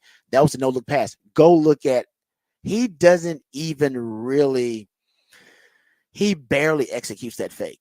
I think he knows where he's going prior to the snap. Now, he said he didn't know about the no-look pass until he saw the linebacker, and I believe that. But I believe he knew based on the count, because that's what the RPO is based on. If we got the numbers advantage in the box, or, if we have the numbers advantage, we hand it off. If not, we're going to throw it, and he knows exactly where he's going. I think he knew he was going to throw that football based on his pre-snap read. He knew pretty quickly, and you barely see the fake. Barely see the RPO fake. It's very slight. He's like, it's very casual and slight. He knew it was all to get the ball situated at the mesh point so that he can throw it. And then the fantastic no look pass. But by the way, stay with me about the no look pass. That's his own form of misdirection by Quinn. So what I'm noticing is straight drop back in the red zone. And maybe the rollout, you don't consider that straight drop back, but there's no play action, no screen, no RPO. That's just him taking a snap and then rolling to his left to make that throw. That's what I've noticed. 5 of his six touchdown passes, which all have been in the red zone, 5 of the 6 involve him having straight drop back situations. And that is a really high rate for a Sark offense that's 65% play action pass RPO in screen game. And if you go look out of his 6 touchdown passes he has in the red zone, I would say 5 of them use misdirection in some way, whether with the route combinations or the scheme itself. There was some form of misdirection in there. Misdirection, Quinn in straight drop back, O-line with more push. I think those are the biggest factors in helping you in the red zone. All right, can we get to this? You know what? I was going to get to Sark and this cut about the receivers, but we'll skip that. Can we get to the Jake Majors cut? Can we get to give Jake Majors some props? Jake Majors was just honored. Remember, last week, Texas had Cam Williams honored as SEC Offensive Lineman of the Week.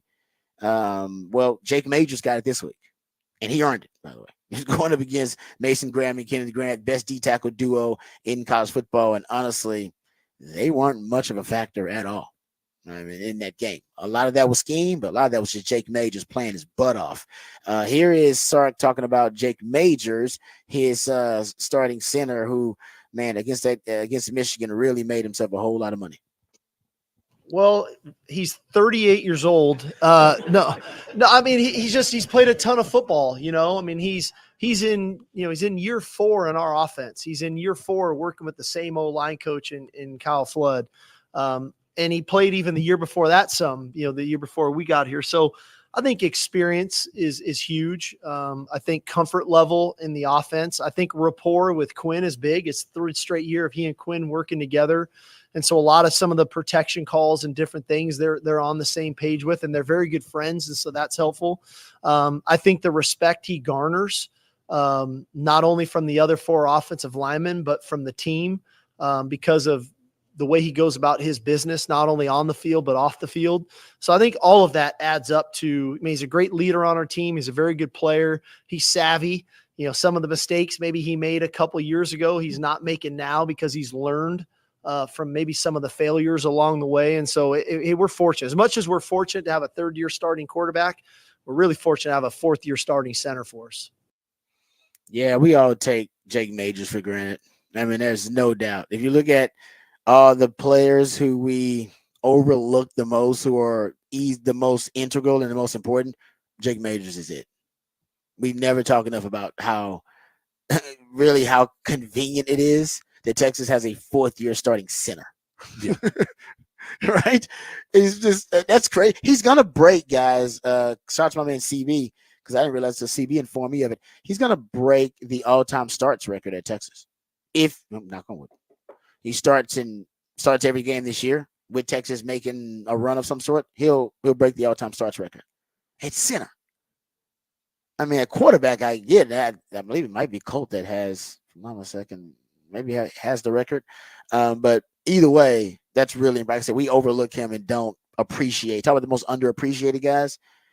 It's Jake Majors. But not that team, not the coaches. They appreciate him very much. All right, so there you go. That's Sark and him talking about the game coming up versus UTSA, but also talking a little bit about their performance versus Michigan. We'll hear more from the head coach when we go behind the burnt orange curtain. But in the meantime, time for what the facts, what the stats on the other side. We'll get to some factoids from in and around the sports world, mostly from college football and the NFL. We'll do that when we come back right here on the Rodcast featuring Patrick Davis. I'm Lifetime Mohun. Rod Davis coming back on the horn.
All right, welcome back to the Rodcast. Time for What the Facts, What the Stats. Got plenty of them for you. How about this one? Patrick Mahomes had the same number of deep passing touchdowns in week 1 as he has had in 2022 and 2023. Mahomes deep passing touchdowns is according to Next Gen Stats with Tyreek Hill. 20 plus yards through the air, 2018, 13, 2019, 12 deep passing touchdowns of 20 plus yards, 2027, 2021, he had 12. Without Tyreek Hill, 2022, 1, 2023, 1. With Xavier Worthy, week 1, 1. Told y'all, they're bringing it back. They're bringing back the verticality in that offense. How about this? The Bengals, we talk about how they lost to the Patriots, and right now for your topic for the big fat poll of the day, that is the most surprising outcome of week 1 based on you guys' votes. Go check that out at the Horn ATX. The Bengals are now 1-6 in weeks 1 and 2 since 2021. The worst record in the NFL over that time span. Joe Burrow in those games, 9 passing touchdowns, 8 interceptions. I don't know what's going on there. Something about slow starts. The coach are like that too. The coach have, I believe, an 11-year streak going of losing their opening game. Yes. They really can't figure that out either. It's one of those weird kind of freaky stats and factoids. Trent Williams being back with the 49ers was big. Remember, he signed his contract, said he was inspired by the Ricky Pearsall story to be back with his team. He started out pretty damn good. Did not allow a single pressure to the Jets, and Jets got a pretty damn good defense. It was Williams' first game without allowing a pressure since week 3 of 2022. It's pretty damn good. I mean, that it don't work without that dude.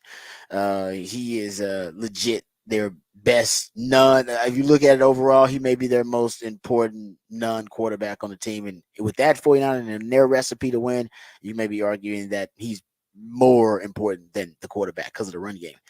Week 1, passing touchdowns in the NFL. 2019, 61 week 1 passing touchdowns in the NFL. 2020, 52. 2021, 61. 2019, 61. 2020, 52. 2021, 61. 2022, 51. 2023, 37. And 2024, and prior to last night's Monday Night Football, there were 33 NFL week 1 passing touchdowns. That's something right now. You had a historically low amount of passing yards actually in week 1 too. Passing numbers are down. Teams are just starting to run it more because teams are backing up the safeties, playing more 2 deep safeties, and the natural adaptation, if you will, to teams taking basically the deep threat away and taking the vertical shots away. They're going to give you favorable numbers in the box. Teams are just taking it. Teams are just working smarter, not harder, and they're deciding to just hand off the football or take the underneath throws, the kind of dink and dunk, short to intermediate throws, and they're not throwing it as deep as much. Patrick Mahomes is a prime example. We just showed you that Patrick Mahomes is like, no, I'm good. I'll just take these short, easy underneath throws to Travis Kelce. They work really well for me.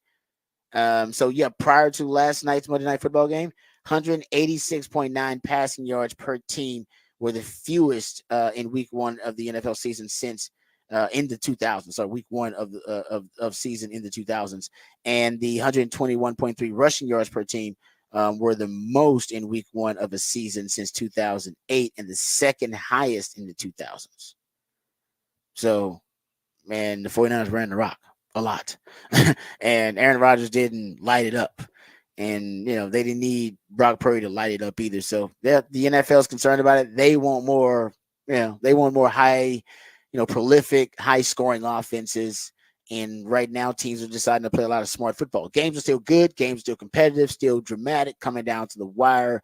But they want points. Chicks dig the long ball, and so does the NFL. All right, we come back. We'll get into the game last night. The 49ers win over the Jets. The 49ers, once again, with that Shanahan philosophy, that Mech Shanahan philosophy, they find another diamond in the rough at the running back position. We'll discuss that. We'll also get into some Texas football conversation and go behind the burnt orange curtain. And we'll talk, hear from Steve Sarkisian, talk about their upcoming opponent, UTSA, but still buzzing from that Michigan win. So we'll hear from the head coach and other NFL topics as well. All of that and more right here on the Rodcast featuring Patrick Davis. I'm Lifetime Moho, and Rod Babers coming back on the horn.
All right, welcome back to the Rodcast. It is a Top of the Charts Tuesday, courtesy of Patrick Davis. He is the Idealionaire on the show, comes up with all the musically themed days of the week, including a Top of the Charts Tuesday.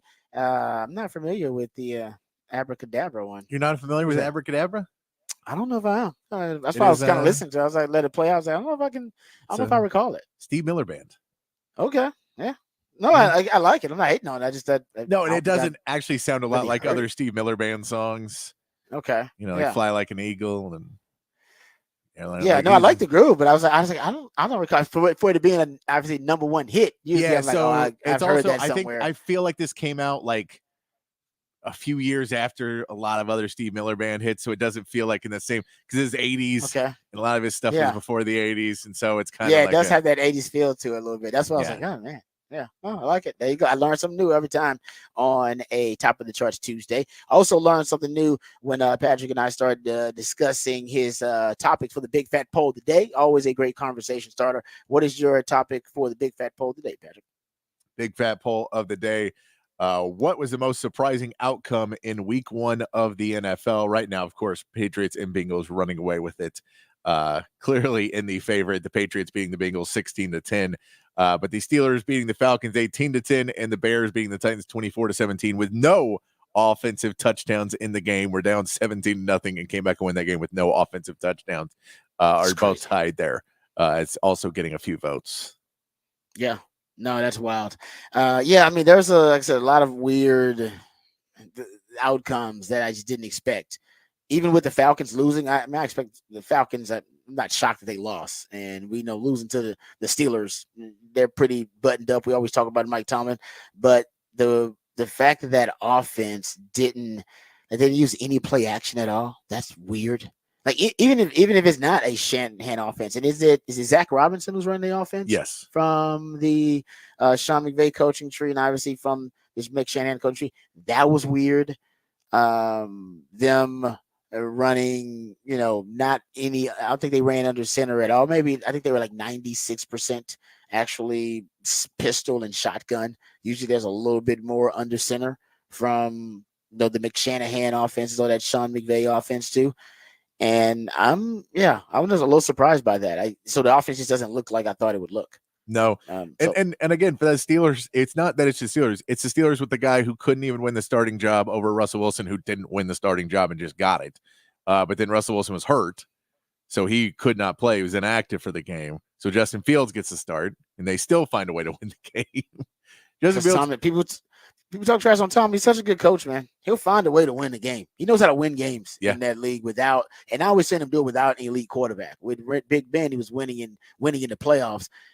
He's not winning in the playoffs necessarily because that's what Steelers fans really want to see. But it's amazing in that division for that team to be as successful as they are with now kind of the musical chairs at quarterback they got going on. Yeah. It's crazy. Like they have the best record in close games. The best record in like one-score games and close games in that division over the last 4 or 5 years under Tomlin. And I don't even know how they compete year after year in that division, the toughest division in football, without an elite quarterback right now. Crazy. And the other one, the Patriots. I gave you the stat earlier. The Patriots, they basically decided to just play bully ball with Ramondre Stevenson. And maybe the Bengals got a little surprised by that. They ran a 6-0 line package out on 12 of Ramondre Stevenson's 25 rushes. So they went to work on the Bengals, and maybe they were surprised by that, and maybe allowed them to control the line of scrimmage. That was definitely a surprising outcome. That's the one I voted on, was the Patriots beating the Bengals. Didn't see that coming. No, Joe Burrow has 164 yards in the game, no touchdowns. They just don't really move the ball well at all. Yeah, I don't know if I know T. Higgins was dealing with an injury before the game. I know there was talk that Jamar Chase had, some stomach bug or something before the game as well. Either way, Patriots defense actually has never really fallen off. It's the offense that's fallen off. So I will say the Patriots defense holding them, maybe that's not that surprising. But the Patriots pulling out the win somehow in week 1 over the Bengals, very much surprising. And then you told me that all the teams except the Steelers in that division lost. So the Ravens lost. Browns lost. Bengals lost and the Browns lost. Yeah.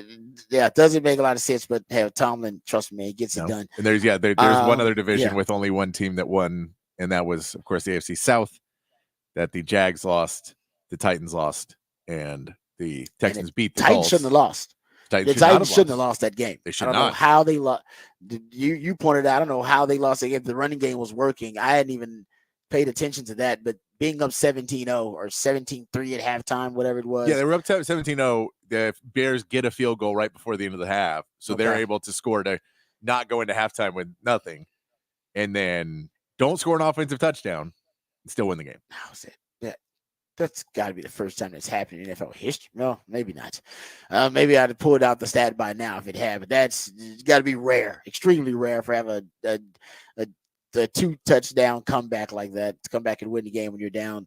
At one point, you were down 3 scores. But there you go. That also was probably the second most surprising outcome for me, considering the Titans were up. And I did tell you I like that Titans defense, man. It's a strange amalgamation of different pieces, but I think it's going to work. At least early on, it's going to confuse some offensive coordinators until they figure out what they're trying to do. All right, there you go. Topic for the Big Fat Poll today. Thank you, Patrick. We appreciate that. We'll get you your Horn headlines. Then we'll come back and talk about the Monday Night Football game. The 49ers pulling out the win over the Jets. A little post-game controversy about whether my man Shano was, basically being a little bit deceptive in some of his injury reports, or at least revealing what he knew about the status of Christian McCaffrey and when he knew it. We'll talk about that too and hear from the head coach of the 49ers. But first, let's get updated, educated, and informed with all the top stories of the day with Patrick Davis and those Horn headlines. All right, your Horn headlines brought to you by Top Gun Rentals and Lawn Equipment. In the MLB, the Astros begin their series with the A's today, sending Spencer Arrighetti to the mound. Arrighetti had been pitching well until he got rocked in his last outing, giving up 9 runs in just 2/3 of an inning. The Rangers start their mini-series with the Diamondbacks in another World Series rematch from last season. Nathan Eovaldi will get the start for the Rangers, going up against Zach Gallen for Arizona. And in the NFL, the 49ers picked up a 32-19 win over the Jets on Monday Night Football in Aaron Rodgers' return. The 49ers were without Christian McCaffrey, who was a late scratch due to injury. However, backup running back Jordan Mason had 147 rushing yards and a touchdown in the game. And that is your Horn headlines.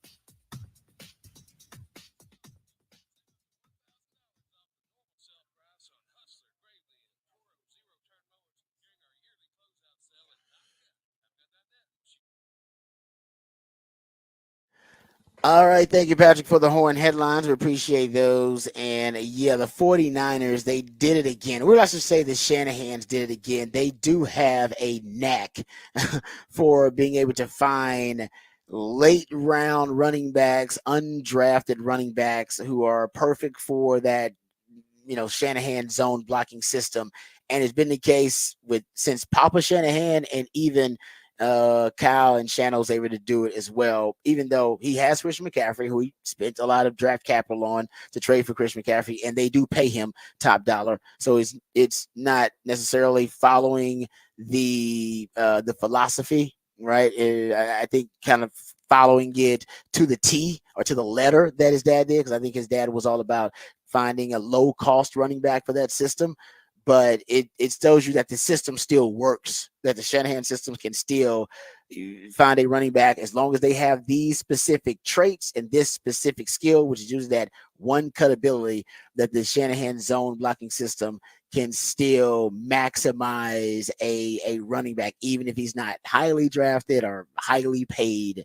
And you don't have to necessarily have a guy with a ton of elite traits and elite skills at running back, even though they do with Christian McCaffrey. That system can still get you a guy like Jordan Mason. And nothing against Jordan Mason, he's a good player, but he still gives you 28 for 147 on any given night. And going back and looking at this, and my theory is that the Shanahan clan are also one of the first groups. And then if you want to think of them like or Mike Shanahan as a guy that really will help with roster construction as well, once he was, totally, entrenched as the guy with the Broncos, and they were following his vision and they were following his plan, and he got a chance to actually select personnel as someone who would assist in front office responsibility. They were one of the first groups to devalue the running back position. They really did it because they figured out, and Mike Shanahan figured out in that system in the early to mid 90s, he figured out, oh, you know what? I don't necessarily need an elite back to run this offense. And the irony of that is the Shanahan zone blocking system was built to weaponize elite backs. Because if I'm not mistaken, it was Mike Shanahan cultivated it and refined it when he was with the Raiders. And if I'm not mistaken, the Raiders had, maybe it was Bo Jackson at the time, and like Marcus Allen at the time. And that the zone blocking system worked better than a power system, and telling a great back, an elite back like a Bo Jackson or Marcus Allen, where to run the football and what hole to run the football through. It's like, no, you know what? I'd rather give them options. They're elite runners. They got great vision. They got, tremendous skill. I'm just going to give them, and the zone scheme does that. It allows them to have options. If they want to cut it back or if they want to take it outside, the zone blocking system gives them some options. And with going up against elite backs, it's really tough. It's because you take the wrong gap against Bo Jackson, you don't recover. And Marcus Allen's ability to get skinny and squeeze through a gap in a crease. And so initially that's how he came up. He started to come up with it, but it evolved to the point where when he was head coach with the Denver Broncos in the 90s, and when he won those back-to-back Super Bowls, he pumped out 6 different 1,000-yard rushers behind that zone blocking scheme. His O-line coach, Alex Gibbs, big part of it too, of course. But they had Terrell Davis. Talk about low-cost running backs, right? Cost-effective guys, guys who were late-round draft picks or undrafted running backs. Terrell Davis, he's the epitome of it. He's probably the shining example of it. 6th round pick who opened up his career with one of the best 4-year stretches of all time. He logged one of just 7 2,000-yard rushing seasons at the time. Just an absolute beast. Yeah, and there's a knee injury that took his career off the rails, and then they brought in Olandis Gary. And Olandis Gary became the guy that shined in that system. And he was, I believe he had the 3rd most, look at yards per game at the time, he had the 3rd most rushing yards per game when he was starting running back for him. And then they brought in Mike Anderson, who's a 6th round pick too. And he ranked, I think, 4th in rushing yards with 1,487 rushing yards that season. 2nd in rushing touchdowns with 15 yards per attempt. He was over 5 yards per attempt. And in 2000, he established himself as the guy. They did spend draft capital on Clinton Portis. They drafted him in the 2nd round out of Miami, and he was good. Ran for over 3,000 yards and 29 touchdowns in his first 2 seasons. But he wasn't necessarily that much better than the guys that they were getting as late round draft picks, 6th round draft picks to work in his system. And I think that's when they really started to crystallize their philosophy, or at least Mike Shanahan's philosophy, that no, I can get low cost late round running backs. They traded Clinton Portis to Washington for Champ Bailey, a premium position. All right, still considered a premium position. And then they replaced Portis with Ruben Drones. And Drones ranked 9th in rushing yards, and Portis ranked 8th in rushing yards that year for Washington. And so over the past 30 years, I believe there have been 6 times a running back drafted after the 5th round has rushed for 1,400 plus yards in a season, and 5 of those 6 came under the tutelage of Mike Shanahan, or someone in the Shanahan zone blocking system. All right, that's so it works for that, and that's what it did last night. Now, like I said, Kyle doesn't necessarily believe in that low cost philosophy of the running back position, But in the NFL in 1990, the mid 90s, and 95 and 1998, when he is with the Broncos and John Elway, and they're winning Super Bowls, it was really perfect for a league that was still new to the salary cap. The salary cap wasn't, it had only been around a few years up until that point, and teams were still looking a way to adapt to the salary cap. And a genius way was, you know what? Everybody's investing in running back now. I think back then everybody literally would spend a ton of money on running backs, high draft picks on running backs, and yet the Shanahan system found a way. It's like, now that's actually right now one of the costliest, and that's one of the high value positions. We still value it, but we're going to be able to get it at a discounted rate late in the draft process, or undrafted free agents, because we have a specific trait, or like a couple of specific things that we're looking for. You're looking for the all-around best running back, and you want to draft them higher. Good for you, but we don't need that. I just need a guy with two things: one, cut ability, and decent vision. I get a guy with that. I find that, man, I don't give a damn if I find it in the 6th, 7th, or an undrafted free agent. He can play for me in my system. And it's still true today, even though now you do have the high premium running back, and the do everything back, and the well-rounded back in Christian McCaffrey, and you're paying him like it. It still can do what originally, I believe, made it special, which was to maximize a specific skill of a running back, and not necessarily the all-around athletic profile of a running back, which is what you pay for. You're paying the big money for all those. Oh man, he's got the hands, and he's got the speed, and he's got the change of direction ability, and it's like all these different things you're putting together, and that's great. And all the Shanahans are saying, no, all I need is a guy that can make one cut and go. Find me that guy. I got a list of them, by 12 of them, and only 2 of them are going to get drafted in the first 4 rounds. So we're good. We're good over here.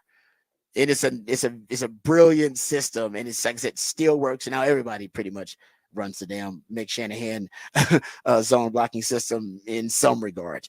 All right, there you go. So getting back to the controversy, I guess, in the post game, Jordan Mason, the running back, who had a great night. He's the latest of those diamonds in the rough that they find in this system, because he was undrafted in 2022, and he's played sparingly for him over the last couple of years, but last night was definitely a breakout performance by him. So he's in the post game, and then he's asked in the post game, hey, when did you find out about, your status and when you were going to be starting running back for the 49ers? And this started the controversy.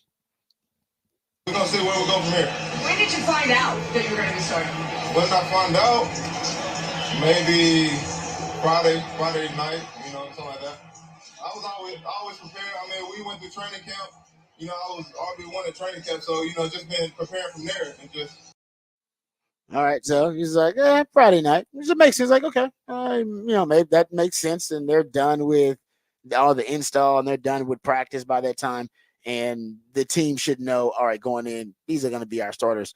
So the disagreement came wherein Kyle Shanahan, my boy Shannon, was asked about it too, and he was asked about Jordan Mason's comments that he found out on Friday that he was starting, and Shannon said, "Hey, it wasn't me."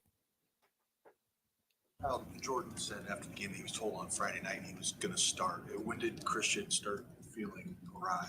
I never told Jordan he was going to start. Told him he had to be ready a bunch, but that might have been Bobby or somebody trying to pump him up. But I knew he was going to have to play a lot.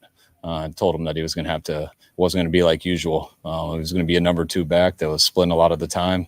But no, he didn't know he for sure was doing that till today. Did Christian have some sort of setback on Friday? No, he didn't have a setback. It was on and off throughout the week. He was able to practice throughout the week. Just it was always bothering him to a degree, and sometimes it goes away, sometimes it comes back, and today was bothering him a little too much to where we didn't feel good about it.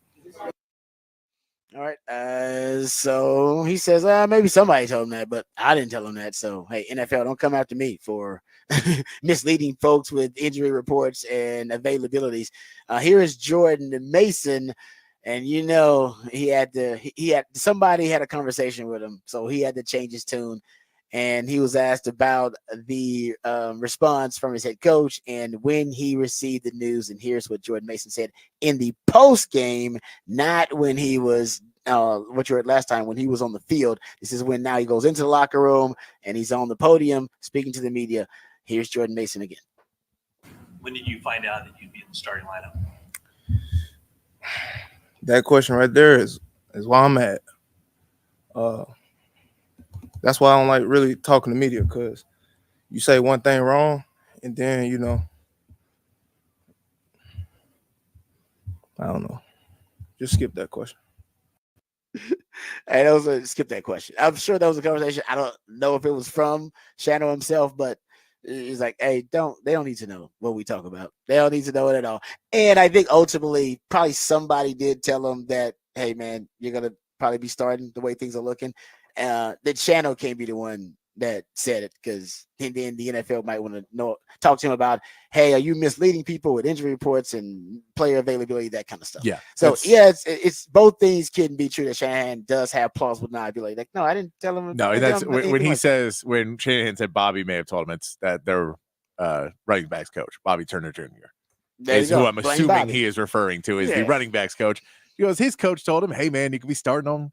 You may be getting the start on Monday. I don't know if Christian's going to be ready to go or not, so you need to be ready. And and that's a smart move. You should tell him. I think he should know that. And that's, and like I said, I believe that he was informed. As long as it ain't from Kyle, then the NFL's got nothing to really call him out about. No, he was also asked. Hey, I'll tell you that the reality is, if he had like 50 people, 50 family members in the crowd, he got told he was starting on Friday.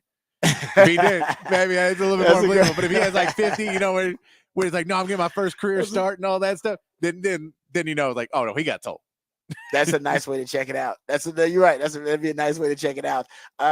Shadow also was asked about a rumor report about Christian McCaffrey's status for Game 2 versus the Minnesota Vikings, because there are already some claims online that he may not be available for that game. Here is what Shadow had to say.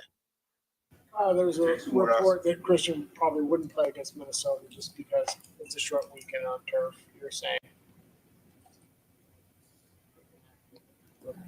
I'm saying it's amazing. That person must be God, because we just found out he wasn't playing today, and I have no idea how he's going to feel tomorrow or the next day. I thought he was playing this whole week until today, so I don't know. Who knows that he's not playing next week? So yeah, Shannon says he thought he was playing until Monday. So I'm like, I think he might have known before Monday that he wasn't going to play. But as I said, hey, I'm all for it. But I do think, the young man was told on his walk from the field to the podium, hey, I know you usually don't get called out by the media like this. Don't tell them what we talk about. Don't tell them anything that goes on. Just throw out some code speak. No, I found out today. Or that. So I think it's just a learning lesson for him. But there you go. That's the controversy that was after the game. I thought that it was a very kind of strange that he had two different answers for it, and turns out that's the reason why. All right, we come back. We'll get into the Texas football conversation. We'll go behind the Burners curtain, hear from Steve Sarkisian. Also, there's a lesson to be learned. We know Sark watches a lot of football, and there are certain NFL coaches that he really enjoys watching, considers them inspirations, and Shanahan's one of them. Actually, Kyle Shanahan's one of them. Andy Reid's one of them too. He likes watching Andy Reid. He likes watching really, really bright, innovative offensive minds. And remember, when the Kansas City Baltimore Ravens game happened, I said he watched that game, and I guarantee he was inspired by this specific concept. I think I was right. And I bet last night he watched this game and probably was inspired by the very same thing. We'll see if that's the case, but I'll talk about that when we come back. We'll get into some Sark sound from his Monday media availability, all that and more right here on the Rodcast featuring Patrick Davis. I'm Lifetime Low and Rod Davis coming back on the Horn.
All right, welcome back to the Rodcast. Time to get into some Texas football conversation. Go behind the burnt orange curtain. Hear from the head coach, Steve Sarkisian, had his Monday media availability for the upcoming opponent, to preview the upcoming opponent, but a lot of the conversation was about Texas' big win over Michigan. Not a ton of conversation about UTSA, but that's what Coach Sark wanted to avoid. The team getting distracted, like the media has gotten distracted by that big win Texas had over Michigan in the Big House. So here is Sark discussing how he is going to get his team focused and avoid the upset, right? To avoid a potential upset that we've seen some of those around the country. And how does he keep his team focused? Here's Steve Sarkisian. Well, twofold. I think one is we try to hold ourselves to our standard. You know, we have a saying around here, the standard is a standard, and a jersey, a helmet, a stadium doesn't dictate how we prepare. You know, we dictate how we prepare. I think that's the first part. But the second part is human nature is human nature. And so what did I do this morning? I walked them through the Notre Dame scenario of them going into College Station a week ago and winning that game and being anointed top 5 team and in the college football playoff, and a week later losing to Northern Illinois. And so I showed that clip of the field goal, and I showed the clip of Northern Illinois storming the field this morning as a good reminder that we are entitled to nothing. You know, we're capable of anything. We've got a really good team, but we're entitled to nothing, and we're going to earn everything we get. And we're going to have to earn the victory here Saturday night. Yeah, I like that. It's good stuff from Coach Sark. You also talked about things they need to improve on, right? And that's a big part of getting a team back focused on the process, on the day-to-day. No matter how good of a game it was, as I think Coach Keenan would always say, it's never watching the film. It's never as good as you think. It's never as bad as you think either. It's never as good as you think either. Get back in the film room and start working on those fundamentals. Start working on the few lapses that you did have versus Michigan, searching for the perfect rep. But here's Sark talking about something that he wants to see his team improve on specifically. Here's Steve Sarkisian. You know, for me, I think on the perimeter, our blocking can definitely improve. You know, I feel like we're blocking people pretty good up front. We're just not hitting the home runs yet because we're not getting that last block done. And again, you bring in new receivers and they're all learning, and we're so focused on the pass game, what they need to do there. I'm focused on the run game on some of this stuff too. And so that's one aspect for me that I felt like, you know, we can definitely improve. And then the second thing for me that I talked to the team about today, and most notably the defense, but it's also the offense. Like we need to go to another level with our killer instinct, and we need to be more relentless in the fourth quarter of these types of games of you know, the game's in hand, and that's okay that it's in hand, but that doesn't mean that that's how it has to go, and give up a touchdown and not get first downs, and the game just kind of feel like, you know, we only played 3 quarters. I want to play 60 minutes. I want to make it 60 minutes of hell for our opponents. And we have a roster that can do that, but that's also a mentality that we're striving for, that we're working towards. And I think that we can get better at. And so that's definitely a point of emphasis of ours as well. I like that. He wants to, make it 60 minutes of hell for their opponent. All right, we'll see. That's probably bad news for UTSA because UTSA already, they had one of those games where life was 60 minutes of hell. It felt like that anyway because Texas State put a Old Testament style whipping on them this past weekend. But part of that relentless mentality is actually Texas pass rush. I mean, it is kind of baked into the game plan now with packages like that NASCAR dime package I talk about. When Texas gets up in games, you know, they want to be able to punish teams for becoming one dimension, or teams having to drop back to throw the football to get back into the game. They couldn't do that last season. Stockpiling all these pass rushes is a big part of that. And then that's part of the relentless nature. That's connected to what Sark is talking about, closing a game out strong against Michigan. You know, if you get home more on some of the, you know, those pass rushing opportunities, Davis Warren doesn't get a chance to make a lot of plays outside the pocket and, you know, in really extend some of those drives. Now, we're being nitpicky here, but we're also talking about a team that's capable of winning a national title. So I want to keep that in mind as we go forward here. That yes, this team is awesome, and we're going to talk about how great they are. But if they're going to win a national title, we still got to, even with the little things and just the small lapses, those are the things that even when we talk about, we're going to be critiquing.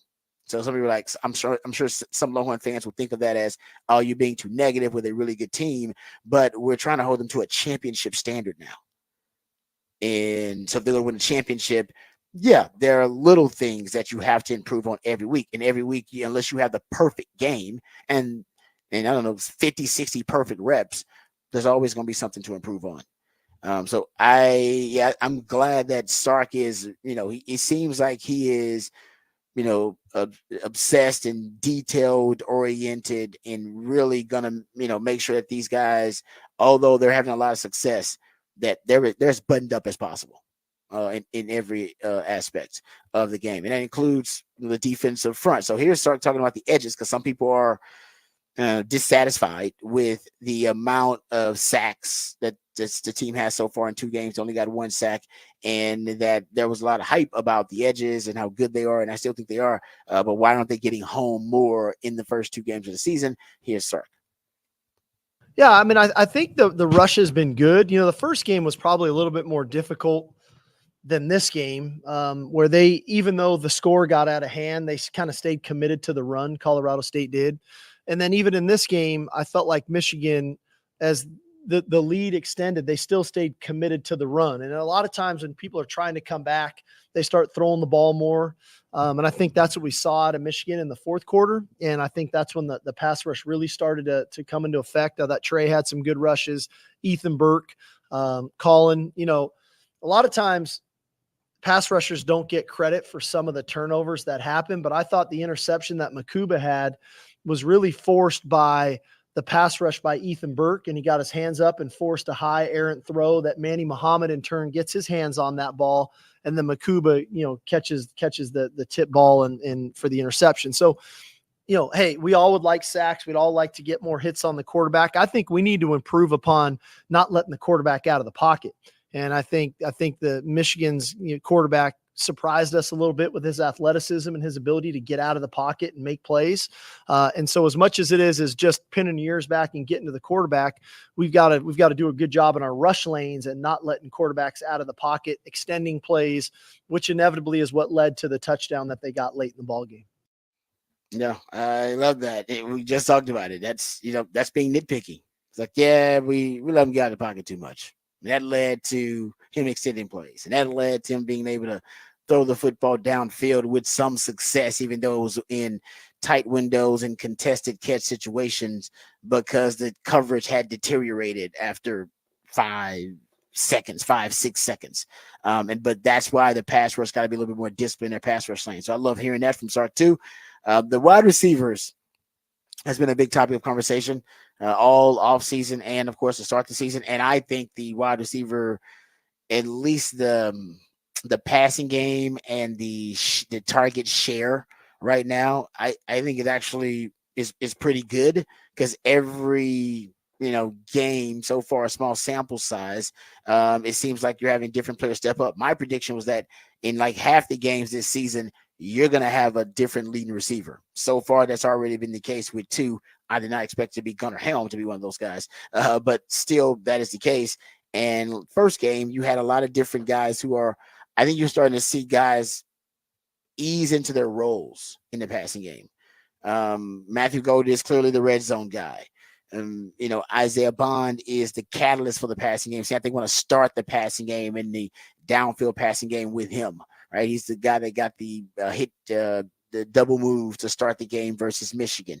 So he's going to be the catalyst to kind of get the passing game going. And also it looks like, Gunnar Helm, now you got to add him to the mix as a third down target. Potentially someone's Quinn's going to look at in third down, and maybe who he has the best chemistry with, him and Matthew Golden overall. So guys are filling different roles with the team, and we still haven't seen much of Isaiah Bolden, and still haven't seen much of Ryan Wingo, but every time we see Ryan Wingo, he flashes. He did lead you in receiving yards in week 1. So you have so many weapons, and it's such a diverse group of weapons. But Sark was asked about, what we have been able to establish as his type of receiver. He does have a type, and he likes small, slight, speedy wide receivers. Xavier Worthy, Devontae Smith, he seems to have a type. If you went back and looked at all my ex-girlfriends, you'd probably notice a trend or a pattern with all of them. And same thing with Sark wide receivers. Well, he was asked about the type of wide receiver he likes, and how did he start to identify that type of wide receiver as being guys that work in his system. Here's Sark, very compelling answer. Here's Steve Sarkisian. I got into this idea that as the game started to kind of spread itself out and we got out of a little bit of the pro style one-on-one, two back ISO, and then, one-on-one kind of plays on the perimeter. My big thing was like, hey, I want guys that can catch and run with the ball. We don't throw, when you really watch us, we don't throw many stationary throws where guys are standing there catching the ball. We like to catch the ball on the move. And so that when they can catch and continue to run, and that's why the quarterback accuracy is so important. And generally speaking, the faster you are on the move, the tougher you are to A, guard, and then B, get on the ground once you catch it. And so, it's just been something that we've tried to identify in the recruiting process. It kind of started when I was at Washington. We recruited a young man by the name of John Ross. And when he got in the program, you could feel the difference of what it looked like. I only had him for a year and I took another job. He went on to be the fastest guy ever at the NFL Combine until Xavier showed up. And so we started to try to identify more guys like that in the NFL. We had Julio, who was a little bit of a unicorn because he had the size and the speed, but then we drafted Calvin Ridley from Alabama, and he kind of played that same style, and it made sense to what we were trying to do. And then, like you said, got to Bama and had those 5 guys, and then have gotten here, and it's what we've tried to recreate. And I think we've got a pretty good group of guys now that understand the style of play in which we're trying to play the game. Yeah. And, Sark, that's a good point because – Sark calls it his run to daylight philosophy. And I've heard him say this in coaching clinics, his run to daylight philosophy. And that's why he doesn't like stop routes, because he says, if I recruit all this speed when they are running stop routes, and there are 2 types of routes, so stop route and movement routes. He likes movement routes. Wide receivers get the ball when they're on the move already in a position to get the yak yardage. But he doesn't like stop routes. He doesn't like curl routes, doesn't like hitches. He runs them, but he doesn't like them because they're necessary. But they didn't like curl routes. He doesn't like hitches. He's not a huge fan of comebacks because he said it makes all the speed that he recruits moot, right? He said when you stop, you're the same speed as the defensive back. So he likes receivers to be able to, weaponize their speed and get them the ball on the move. So he calls it his run to daylight philosophy. And when you start talking about the speed that he brings to the table with the yak opportunities, it reminds me of my rant about the Shanahans and their type of running back, right? To start out this hour and to start the show, he's got his type of receiver because he's identified these guys work extremely well in my system, and they almost are force multipliers in my system. They're cheat codes in my system. But those skinny wide receivers like that, they don't work like that. Think about Tom Herman's system. Lou Jordan Humphrey, Colin Johnson. He wanted big receivers. He wanted Malcolm Epps out there. He wanted big bodies. Go win 50-50 balls. That's his system. Nothing wrong with that. There's plenty of ways to skin a catfish. But Sark doesn't like that. Sark wants guys who are skinny guys that may not even work or may not be ideal in everybody's system. Xavier Worthy, Devontae Smith, really small, John Ross, who he was talking about. That doesn't work for everybody, but in his system, they're perfect. Just like those running backs who are late round draft picks in that Shanahan system, they end up being perfect for that system, but nobody drafts them high because they don't work in everybody else's system. They don't have that valued skill set that a lot of teams covet at that position. But as long as they got that 1 or 2 skills that the Shanahans covered, they're like, oh no, he can work in our system. Same thing with Sark. Now I think Sark develops them into being high level receivers in the system because the NFL now is more open to, we've talked about this, more open to receivers of that slight frame, who have a tremendous world-class speed and skill. They're open to it now, drafting them higher in the draft than they were. And a lot of that is because of Sark. He's put out the blueprint on how to weaponize those guys. But, for the most part with Sark, he just needs speed. He needs speed, and he needs really that your world-class speed. And I think kind of world-class change. He likes change direction guys too that are really good. Like Matthew Golden's really good in change direction. So is Bolden. So in addition to speed, he wants acceleration and deceleration. And he knows if he can get that, once you get the yak opportunities, then you can make guys miss in space. Think about Jaden Blue. Fast, but also look how he makes guys miss. Look what he did to that Michigan defender after he was hurt already. You know what I mean? They can make guys that can make you miss in the phone booth. He's big on that. Even Ryan Wingo's got it. Ryan Wingo's fast, but you see him when he got the ball in his hands against Colorado State, what he can do like as a ball carrier with yak opportunities. He's got that ability. Most of his receivers have that ability. AD Mitchell didn't have it as much, I'll admit. AD Mitchell wasn't a yak guy. AD Mitchell there's something very possession oriented about AD. He wasn't a possession receiver, but I never feared him with the ball in his hands. Like Xavier Worthy got the ball in his hands, like, oh man, he might make something happen. With AD Mitchell, that wasn't the case, right? That's why he never got like a reverse. You can get reverses to AD Mitchell. No, I can see that. Yeah. He gets open. Open, creates separation. But once he gets the ball, and it's like that, my job is done. I'm not saying that's how he thinks, but that's pretty much he's not going to hurt you that way. He's probably one of the only receivers Sark has had that like that. Most of his guys are good yak daddies, as I like to call them. All right, good stuff from the coach there. All right, we come back. We got off the record on the other side. We'll dive into some crazy, wacky stories from the sports world or beyond the sports world right here on the Rodcast featuring Patrick Davis. I'm Lifetime Longhorn Rod Davis coming back on the horn.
All right, welcome back to the Rodcast. Time to get into a little off the record here, but we haven't gotten into the story yet, so I wanted to just bring it up and discuss it a little bit.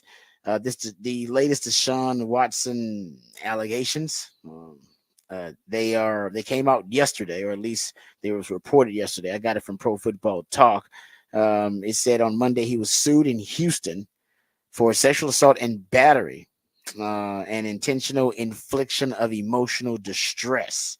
The accusations are strikingly similar to those made against Watson in more than 20 lawsuits filed in 2021.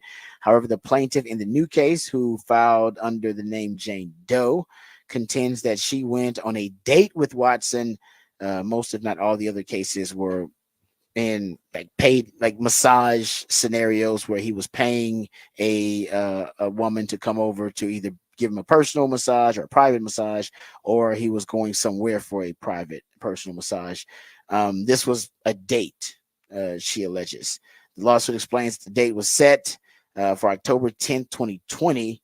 Watson, per the lawsuit, was initially unable to find her apartment. He called her and allegedly began aggressively yelling and screaming, getting upset.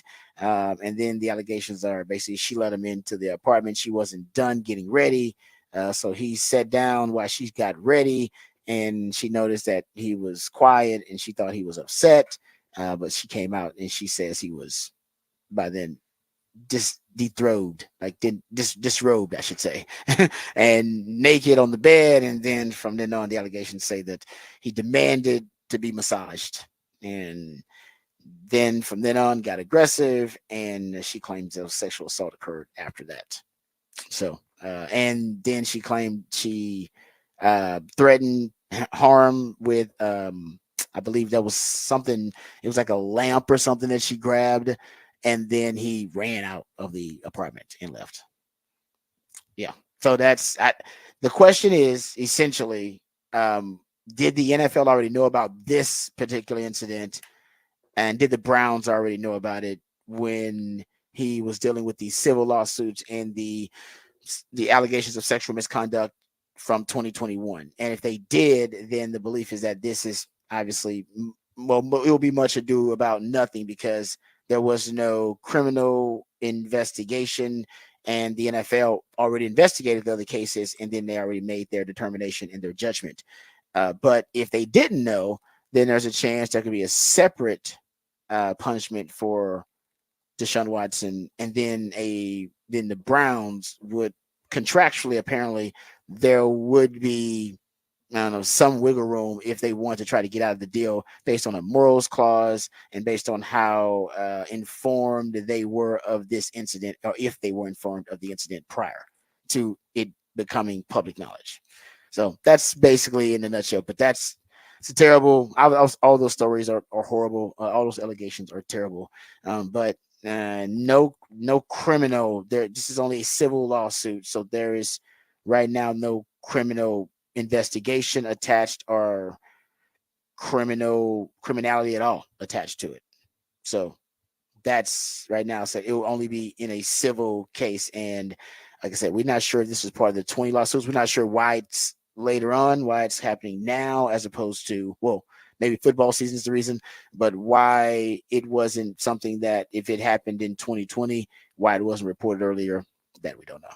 We don't know the details. So there you go. That's the latest in the Deshaun Watson sexual assault allegations on the civil lawsuit that was filed in Houston yesterday. All right, we'll come back. We'll get into the 9 o'clock hour. We got lots of NFL news, notes, and nuggets. Got some Texans and some Cowboys nuggets I'm going to share with you.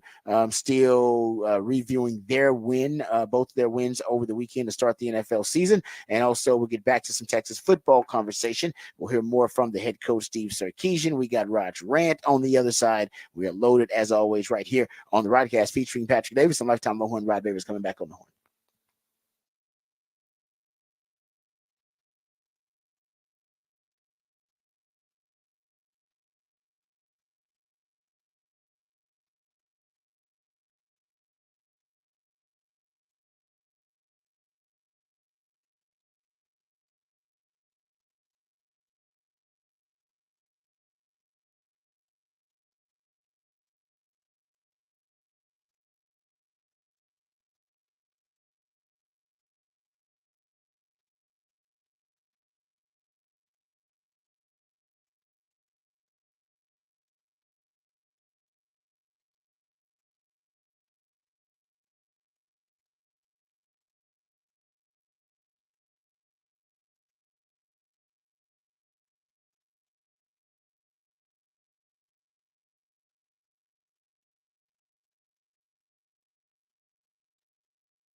Welcome back to the Rodcast. It is a top of the charts Tuesday. That's when my co-host, the Idillionaire Patrick Davis, he plays jams that reach the top of the Billboard's charts on this day in history. Got a little Tina Turner working for you.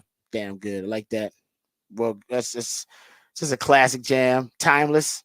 Yeah, Stands the so test of time. Still jams. sometimes if you're gonna play some songs that aren't as popular, you got to stick in the the banger, the real huge hits like this in there. After a little abracadabra, you have to even it out with some Tina Turner. I agree. No, I like top of the charts Tuesday because you wonder how some jams got there. Like how did that song get there? And then there's some like this, and you go, damn, man, I wonder how long it stayed there because that had to take over like a season of. And that's because the reality is, it's like, what other songs is it around? Because that's really what it's about. Because there could be 3 or 4 really big hits, and so they all like are like number one. There's some songs that only got to number 2, even though they're huge hits, because there was a number 1 in front of them. Or then you can have another song where you're like, no, it was popular, but it's like there's just nothing big out right then. There's nothing else going on, so you're right. It's like a team winning a championship in a down year. For the league. Yeah, it's like, well, it was a down year for the league, man. Yeah, but some years it's like, no, that team that finished second was actually better than the team that won the title that down year. But it was just, hey, man, it's a really competitive league. No, that's a good point. You're right about that. But no, that's a classic jam. I appreciate my man Patrick always hooking us up with all the musically themed days of the week, but especially a top of the charts Tuesday. Also, he comes up with the topic for the big fat poll of the day, which is already posted at the Horn ATX on X. You can go check it out for yourself, and you can vote. I already did. Patrick, give the folks the topic for the big fat poll of the day. What was the most surprising outcome in week 1 of the NFL? We had the Patriots beating the Bengals, the Steelers beating the Falcons, and the Bears coming back from down 17 to beat the Titans 24-17 without a single offensive touchdown. Well, and a horrible performance from their quarterback, from their rookie quarterback. I mean, just a dreadful performance by Caleb Williams. They still found a way to win that game.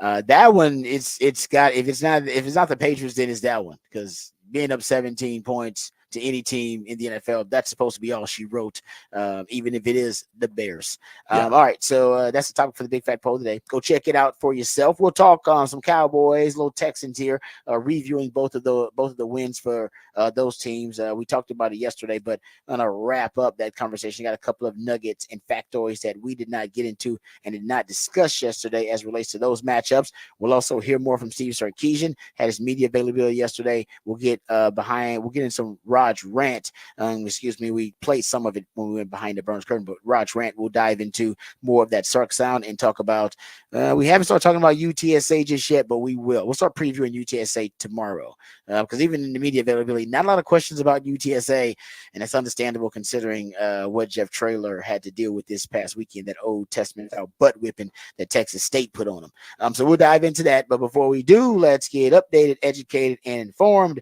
with all the top stories of the day with Patrick Davis and the Horn headlines. All right, your Horn headlines brought to you by Top Gun Rentals and Lawn Equipment. In the MLB, the Astros begin their series with the A's today, sending Spencer Arrighetti to the mound. Arrighetti had been pitching well until he got rocked in his last outing, giving up 9 runs in just 2/3 of an inning. The Rangers start their mini-series with the Diamondbacks in another World Series rematch from last season. Nathan Eovaldi will get to start for the Rangers, going up against Zach Gallen for Arizona. And in the NFL, the 49ers picked up a 32-19 win over the Jets on Monday Night Football, and Aaron Rodgers returned. The 49ers were without Christian McCaffrey, who was a late scratch due to injury. However, backup running back Jordan Mason had 147 yards and a touchdown in the game. And that is your Horn headlines. All right. Thank you, Patrick, for the Horn headlines. Appreciate those. All right. Before we get to, we'll obviously talk more about Texas, because I want to get to some Sark audio. We'll do that when we get into Raj rant. Probably going to push that to next segment. I was looking at the Dallas Cowboys, looking at some of the notes from that Dallas Cowboys win over the Browns, and a absolutely horrible performance by Deshaun Watson. Probably one of the worst performances he's had as a pro quarterback. But the Cowboys pass rush, he said, I'm sure a lot of it is on the Browns and Deshaun Watson's inability to handle pressure. They had 2 starting tackles that were out. That all considered, Man, that pass rush for the Cowboys looked really impressive. They had 17 quarterback hits on Deshaun Watson, a guy who can move around. I mean, he's got a lot of mobility and a lot of athleticism. And one of the things he was really good at when he was with the Texans, seemed like a long, long time ago, was his ability to improvise and sack avoidance. He was awesome at sack avoidance. Now, the O-line was terrible, so he was still getting sacked, but he would extend plays and run around the pocket and basically essentially play a little bit of backyard football is what he was doing. It was a lot of hero ball, but he was really good at sack avoidance, kind of a natural ability that he had. That was not the case versus the Cowboys. He was sacked 6 times. The 17 hits they got on him, only one team last season had a game with even 15 quarterback hits. And that was the Lions in week 18 against the Minnesota Vikings. This was the most quarterback hits by a team since the Pittsburgh Steelers had 18 against the Denver Broncos in week 2 of 2020. By the way, Drew Lock was knocked out of that game early, and Jeff Driscoll played most of it as a backup. So usually you can hit that much as a quarterback. Man, your injury risk, it just it ratchets up a few notches, and I'm surprised that Deshaun Watson made it. Actually, there's some audio now. They are questioning whether Deshaun Watson is hurt. I think it's mostly because of how badly he played. They're questioning whether he's hurt, not because of all the hits that he took, but still, that's a lot of punishment. But the Cowboys pass rush, it could be just as good as it was under Dan Quinn, if not better. Like, that's a possibility. And if Micah had 11 pressures, so a 23, basically close to a 23% pressure rate, 5 QB hits. So he had damn near a third of your QB hits, just himself. Had that deflected pass that turned into an interception for Eric Kendricks, who had a phenomenal day too. That defense right now, I thought they would be good, and I said there would not be a lot of drop off. Forget the drop off at all. They may be just as good, if not better, than Dan Quinn's defense. It could be better. You could keep the opportunistic, high reward aspects of it, which are getting pressures, getting sacks, forcing negative plays, getting takeaways, but then have more structural integrity and have more stability, have more gap integrity, and a lower risk factor in a Mike Zimmer defense. It's possible. Could end up being better overall. The Texans, getting back to some notes that I didn't get into when we started talking about the Texans yesterday. The last year, you go look at it. The Texans last year, they played a lot of 21 personnel. Bobby Slowick, first-time offensive coordinator, so first-time play caller. He was an offensive coordinator, first-time play caller with the Texans. So he was being really strict in his interpretation of the Kyle Shanahan, Nick Shanahan blueprint. And he was running a lot of 21 personnel, even though that's more of the conceptual signature of the Kyle Shanahan offense, because he likes 21 personnel, because he has Juszczyk, a modern progressive fullback, and he has all these multiple malleable pieces that can play more than one position. So it's very unique to what he does. And if you just try to run 21 personnel, because Mike McDaniel does it, but he runs a pony package of it. So he runs like a 2 tailback version of it too. And we talk about Sark running a pony package version of it. You can't just try to trot out your own fullback and run out of that 21 personnel package if you don't have some unique spin on it. And Bobby Slowick really didn't. It was just Andrew Beck as his fullback. Andrew Beck is very capable, so I'm not hating on Andrew Beck, but he was their fullback, and there was nothing special about Andrew Beck as a player like there is a Kyle Juszczyk. So Houston last season, they were 21 personnel heavy. They ran 21 personnel like 22 to 25% of the time. It was a 4th highest rate in the league. And Andrew Beck, lifetime one, was the fullback. And their rushing success rate in the game versus the Colts was around 52% rushing success rate, which is the 4th highest of the week, which is not bad at all. But they didn't do it in 21 personnel. most of the damage they did in the run game was out of 12 personnel, 1 back, 2 tight ends, 21 personnel, 2 backs, 1 tight end. They were 1 back, 2 tight ends. They used it 38% of the time in week 1. Last season, they only used it less than 10% of the time. They were in 12 personnel because they prefer to be in 21 personnel. So they've shifted that because Andrew Beck has been released. He's no longer on the team. And Dalton Schultz is the tight end that they decide they're going to they'll roll him back. They'll basically put him at the fullback position. So they roll him back to the fullback, and becomes their de facto 21 personnel look, but it's out of 12 personnel because Dalton Schultz is a tight end. So that is how they decided to evolve their power package there. And honestly, it kind of worked. Dalton Schultz was in the backfield like 9% of the time, and they ran out of 12 personnel 11 times for 82 yards. And their success rate was 64%. Success rate is when you get at least 50% of the yards needed on first down, 70% of the yards needed to convert on second down, and 100% of the yards needed to convert on third and fourth down. That's how you determine success rate.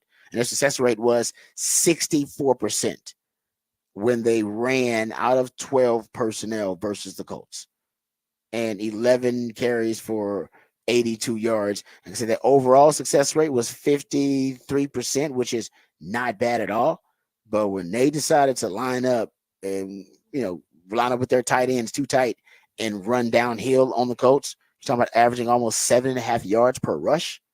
I think they found, now the Colts are not some powerhouse defense, but I do think they found their version of the Mick Shanahan blueprint that is not going to be out of 21. It only works for 21 if you're going to go with a pony package with another dynamic tailback like Mike McDaniel's doing and like how Sark does it, or if you're going to come with a very unique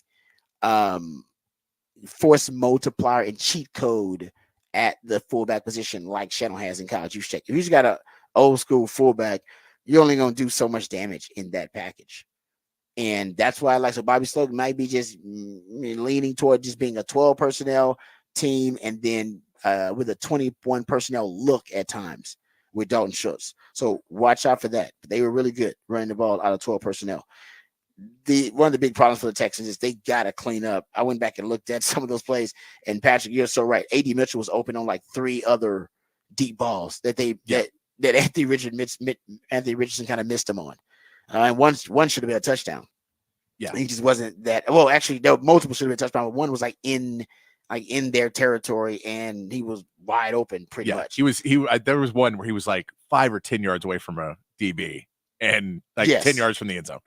It was like separate. Like it was, honestly, it was high school separation. Yeah. Kind of thing. Like that was wide open. Yeah. The DB blew the assignment completely, and then Richardson just missed him. I think they were running a lot of double moves because the one he got open where the guy had the illegal contact was a double move. I think they were running a lot of double moves on Texas. So that's something that Texas needs to look out for. Maybe they're really aggressive, but they were getting open on double moves, and they were getting open on those deep.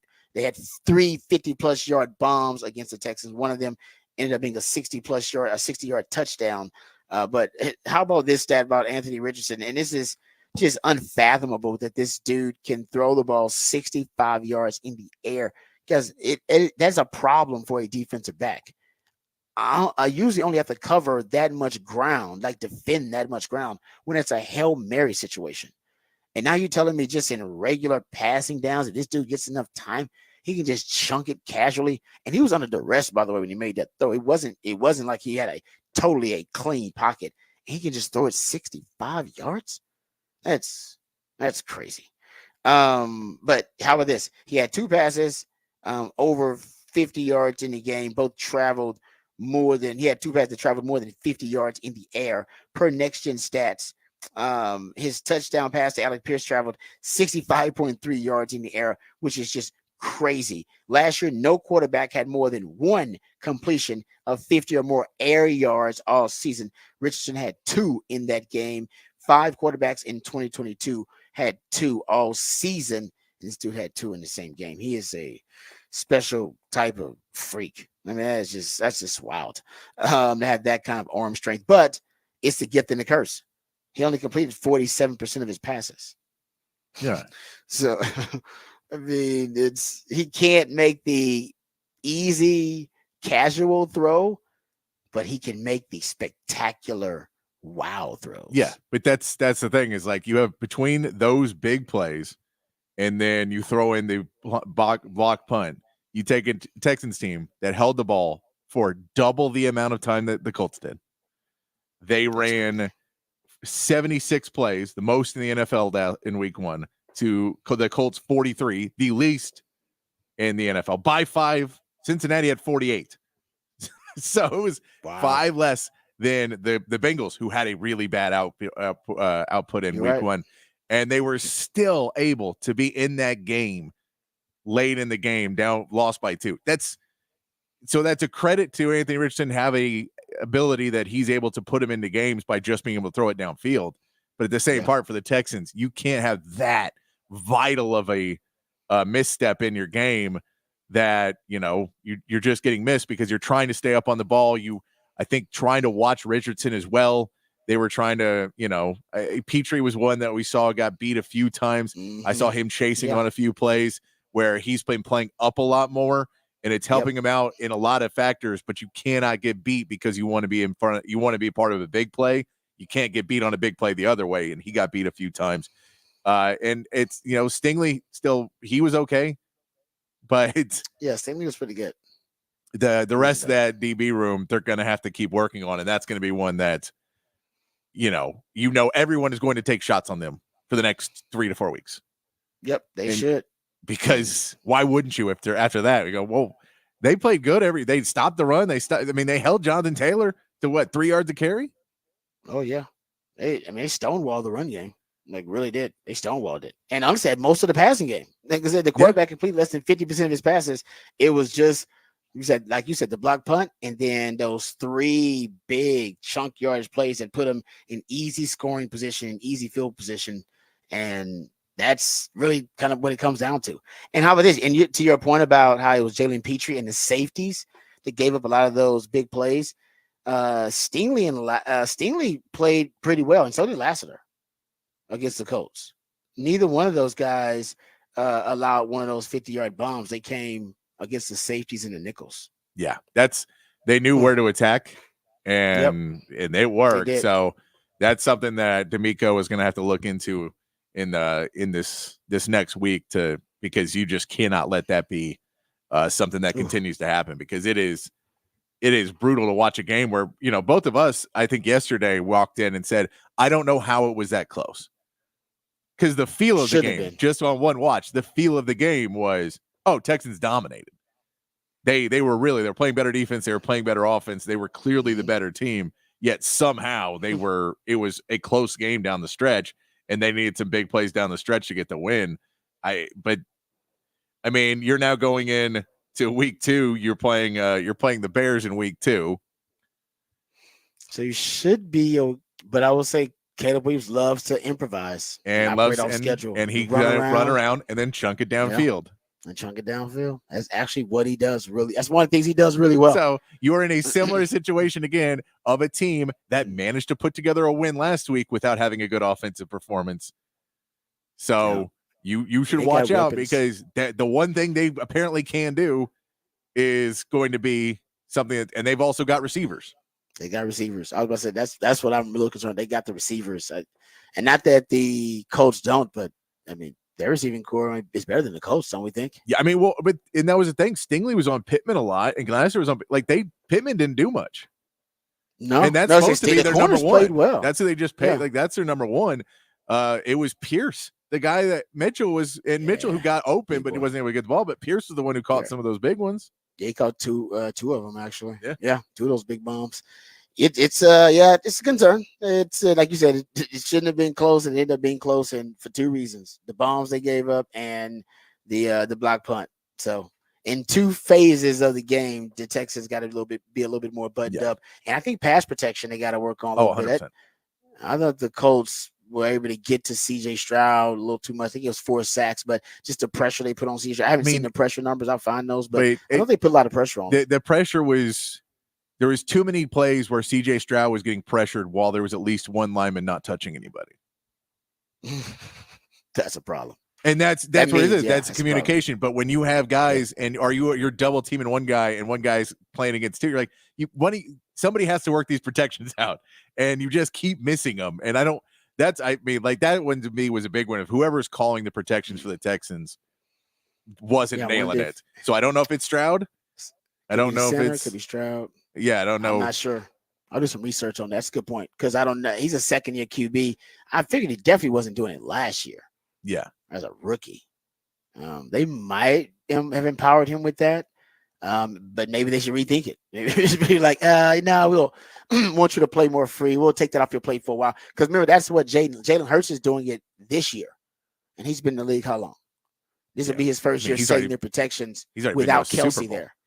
Yeah, so it's not something that I know it's not something that young quarterbacks do very easily. So I wonder, that's a good question. I wonder who is setting the protections for him. Is it the center? Is it Jalen Hurts? Or is it something that's already kind of baked into the play call? Yeah, because if it was their center, they don't really like. Is it Juice Scruggs their starter? To look at their. Yes, I'm saying they've had multiple starters. Because remember last year they had all the injuries. So I wouldn't think they'd let the center do it from last year, right? Because he had so many injuries. So maybe they consider him a prodigy and they just let him do it because of how, his acumen and how intellectually impressive he has been as a QB. So maybe they do let him do it. He's a prodigy. They figured he can handle it.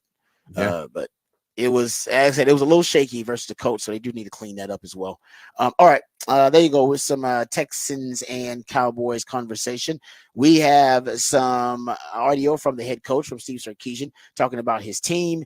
He gives some props to Jake Majors, who we should give some props to as well because he was voted as the SEC Offensive Lineman of the Week. So that's 2 weeks in a row. The Longhorns have a representative as the selection for the Offensive Lineman of the Week in the SEC. So we'll hear from Sark talking about that. We'll also hear from Sark addressing some of the other topics that are related to the team, including how he keeps them from being on an upset alert. How he's going to keep this team focused and keep them from being distracted by all the success, as Mac Brown used to call it, the sugar on your back. Too much sugar on your back. A lot of sugar on their back right now. We'll see what Sark's plan is to handle it when we come back. We'll hear from Steve Sarkisian. All of that and more right here on the Rodcast featuring Patrick Davis. I'm Lifetime Longhorn. Rod Davis coming back on the Horn.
All right, welcome back to the Rodcast. Time to get into some of the Steve Sarkisian audio about the. Like I said, we'll start previewing UTSA later on this week, probably tomorrow. I'll start watching some film tonight, and tomorrow we'll start previewing that matchup.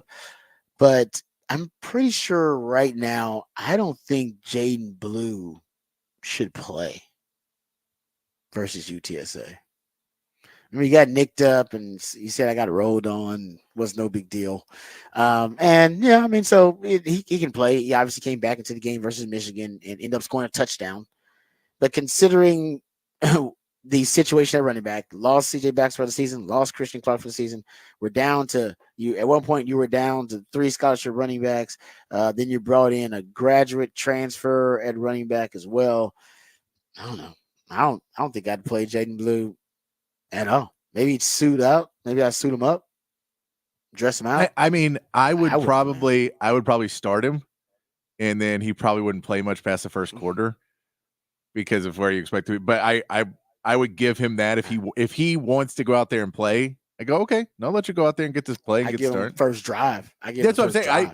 I just give him that so he can say, no, I started all the games I did this and went. If that matters to him, I'll give you a couple of plays in the first drive. But yeah. I think I'd keep him pretty much out. I really would. I mean, I just because it's a running back position. It's just a position that is going to get a lot. It's just a lot of wear and tear. I mean, you just got nicked up in the Michigan game. It's the second game of the season. You lost one starting running back, and then you lost another running back. It's gonna be a position that has to. Last year's the same thing, guys. I mean, last year started CJ Baxter. He got nicked up.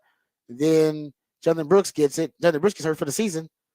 And hell, didn't you have Keelan Robinson with a cast on his arm at one point last year? Yeah. Trying to return kicks? Yeah. Guys, it's gonna happen at that position. I'm sorry. It's just gonna happen. I think if I'm sorry, maybe Patrick's right. Maybe it's just out of pride. All right, you start the game. You're a one drive guy in this game. No, I'm not gonna try and play him. Yeah.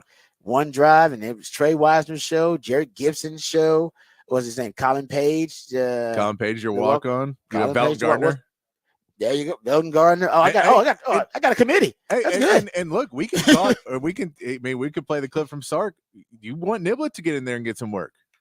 Boom. You know what? That's just a perfect segue. Let's do it. Let's hear from Sark about managing the running back touches for the Longhorns right now. Yeah, I don't know if it'll affect the play calling itself. I just think we definitely need to be mindful of the runners. You know, I thought Trey Wisner really stepped up in the game Saturday as Jaden was trying to get himself back onto the field. And then clearly Jarrett Gibson, has done some really nice things for us as a true freshman here. We're going to have to really start to, the transition, it's not the transition where Ryan Niblett's got to start to step up now at the running back spot to give us what we need there as well. So we've got enough people and bodies, but we just need to be mindful of the amount of carries each guy's getting and the flow of the game and what that looks like. And so, we'll see how Jaden does as he continues to go and get himself ready to play Saturday night. But the good thing is we know what we have in Trey and Jarek. Like they've given me enough confidence now in the last 2 games to know those guys can go play at a high level. We need to get Ryan Niblett, kind of back, kind of stepping his game up even further now. I like it. I'm glad you brought up Belton Gardner too, Patrick. That would be my committee for the UTSA game, largely for ULM. But once Jaden Blue has got another week to recover, I'd feel good about putting him out there for it. But I don't know, just coming off of that injury, seeing him have to lead the game for a while versus Michigan makes me feel like I'd give him some time just to get fully healthy and to prepare for the workload that you're about to get once we start SEC play. There's no pitch count then. I mean, whatever we got to do to win the game. No, because you you have UTSA, you have ULM, then you have a week off, and then it goes. See, and then it's nonstop. And that should be that you should be able to get both of your main running backs. They should all be fresh. I'm not going to crazy unless something crazy happens. If you manage it right, I think they can all be relatively fresh for you to start right after that bye for you to start your SEC play. Yeah, I don't know. I was very surprised that he came back in the game at all. I didn't think he needed to be in there. Really, I don't know if it was for a pride thing or for that. I think he insisted. That would be my guess. I bet he insisted. I bet he was like, dude, it's a big game, too big. I remember a trainer telling me in the Oklahoma game when I had I sprained something, and they're like, we might try to keep you out. And I was like, I literally was like, man, I'm not out of the Texas OU game. No, man, I'm going back in the game. You either wrap it up, do whatever you do. I'm going back in the game. Like, yeah. So me and y'all ready to fight me and take my helmet. I'm going back. Yeah. So it may be something that he says, okay, fine for UTSA or fine for ULM, and I don't have the same. I don't need it there. But he may say, man, no, I want to show that I can my durability. I want to show. Jay Blue is not a guy going into this season that we say is going high on draft boards, and he may be looking at it. And right. You know what? Because even if he has a great season, he's not supposed to be the starter for Texas next year. Nope. CJ Baxter's supposed to be the starter. Yeah. So he may say, man, this is my season to go make an NFL career. Don't take me out. I need to be a 1,000-yard rusher. I need all these things. And if you're going to take away 70, 80 yards in a UTSA game from me when I'm fine and you want to protect me, man, forget you. Take it away. You hurt my career.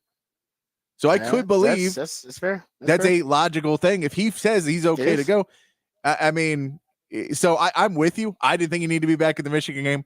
If it was up to me and we were not playing with real people and it's a video game, he doesn't play. Mm-hmm. But considering it is real people, I know that there's other issues, and Sark may say, "No, you're right. I don't want to take that away from you." I didn't look at it from that point, but you're definitely right about that. This is his moment. You want to be, you want to share the backfield and share some of that burden. But in terms of being the featured guy, he's the featured back. He wasn't going to be that prior to the Cedric Baxter injury, and he's not going to be the featured back next year. So yeah, you're right. This is time to show off. You battled through injury, and as a running back, we know the shelf life of running back and the value of running backs in the league. You got to go as soon as you can, and you shouldn't be trying necessarily to increase your draft stock. If you get on the NFL board, go. Yeah. If you're ready running back, go. You just got to get to the second contract and start getting paid for reps, because at running back, your shelf life it's short, man. It's really short. All right. Good stuff there with start talking about the running back and the touches there, but just Jaden Blue, just hopefully they're managing that really well. Also, he was it may not matter who the running back is if that offensive line is truly dominant. If the offensive line is a dominant force of nature, maybe it won't matter who is running the football. And Jake Majors had a hell of a game. As a matter of fact, for the second week in a row, the Longhorns can celebrate having the SEC Offensive Lineman of the Week, which is, like I said, that's a hell of a because Cam Williams won it in week 1, and Jake Majors wins it in week 2. And Jake Majors definitely deserved it. He had a Herculean task ahead of him, matching up against Mason Graham and Kenneth Graham, best D-tackle duo in all of college football. And I would say he won more than his fair share of those reps. And here is Sark talking about what makes Jake Majors so special, because he's been probably the most underappreciated Texas starter for multiple year starter that we've had in the 40 acres in some time. Here's Sark on Jake Majors. Well, he's 38 years old. No, I mean, he's played a ton of football, I mean, he's in year 4 in our offense. He's in year 4 working with the same old line coach in Kyle Flood. And he played even the year before that the year before we got here. So I think experience is huge. I think comfort level in the offense. I think rapport with Quinn is big. It's the 3rd straight year of he and Quinn working together. And so a lot of some of the protection calls and different things they're on the same page with, and they're very good friends. And so that's helpful. I think the respect he garners, not only from the other 4 offensive linemen, but from the team, because of the way he goes about his business, not only on the field, but off the field. So I think all of that adds up to, he's a great leader on our team. He's a very good player. He's savvy. Some of the mistakes maybe he made a couple years ago, he's not making now because he's learned from maybe some of the failures along the way. And so we're fortunate. As much as we're fortunate to have a 3rd-year starting quarterback, we're really fortunate to have a 4th-year starting center for us. He's right. We don't talk about it enough. The combination of a 3rd-year starting quarterback and a 4th-year starting center. Like who else in college football has that? There's nobody with that combination. They can't. Right? You can't keep them anymore. Yeah, exactly. So as I said, we just don't appreciate Jake Majors. We really don't. I think Jake Majors and Gunnar Helm. Gunnar Helm, what is that? What's the Shaq meme that's always up there? And they always show it during the NBA season. You see it all the time, where Shaq basically that time. I don't know who he was originally talking about. That I owe you an apology. I wasn't familiar with your game meme. Oh, I can't remember what it was. Yeah. I can't remember who he originally had, but now they talk. Now it comes out about everybody. It can be about anything, politics, entertainment, whatever. If you have a great day, it's like, man, you were underappreciated. I didn't realize you had that kind of game. I feel like all Longhorn fans have that reaction to Gunnar Helm right now. I feel like that's all of us reacting to Gunnar Helm. Like, I owe you an apology, Gunnar Helm. I wasn't really familiar with your game because I owe him an apology too, because my big critique was I wasn't sure, or at least question mark was, I'm not sure he can beat man-to-man coverage. I'm not sure he's athletic enough to be able to, beat the one-on-ones that are engineered for him. Man, dude's been, well, at least for early on, beating one-on-one coverage. And I did say after I saw him at practice, when I went to practice, I said, I think the tight end position may be a strength because I saw him beat man-to-man in practice. He's beat some of the DBs. And I thought, it's not good for the DBs. So maybe they don't look that great, but Gunnar Helm looks a little better. So maybe I was wrong, and maybe Gunnar Helm, this is just his year to shine. Maybe Gunnar Helm right now is going to prove that he's an NFL caliber tight end. He certainly did in that game. And now, this dude leads all SEC tight ends in catch rate, receiving yards, explosive plays, yak yards. He leads SEC tight ends in yak yards and in pass blocking grades. So not familiar with your game. And I feel like we should say that about Jake Majors now too, after what he did against Mason Graham and Kenneth Grant. Yeah. Essentially making them non-factors in that game. I feel like that's also be him. Anyway, let's get back to some of the Sark audio. Okay, so this is a good one. This is about red zone. And I said this last year. I said, man, Texas offense has not even come close to accomplishing or reaching their ceiling as an offense, mostly because they've been bad at red zone offense for the last 2 years, and they've been mediocre to below average in third down offense. Two critical areas. Texas was lackluster in both last season. And if they just improved in both of those areas, man, the sky's the limit for this offense. And the offense last year averaged with damn near 36 points per game. Well, here is Sark when he was asked about the red zone offense, because the red zone offense has improved drastically. Their touchdown percentage in the red zone last year was good for 120th in the country. They were right around, a little over 50%. Now they're at 90%. They're over 90% touchdown percentage in the red zone, tied for the second best touchdown percentage in the red zone in the country. So it went from bottom 15 worst teams in the red zone to being top 10 offense in the red zone. Here's Sark when he was asked about what the difference is from last year to this year.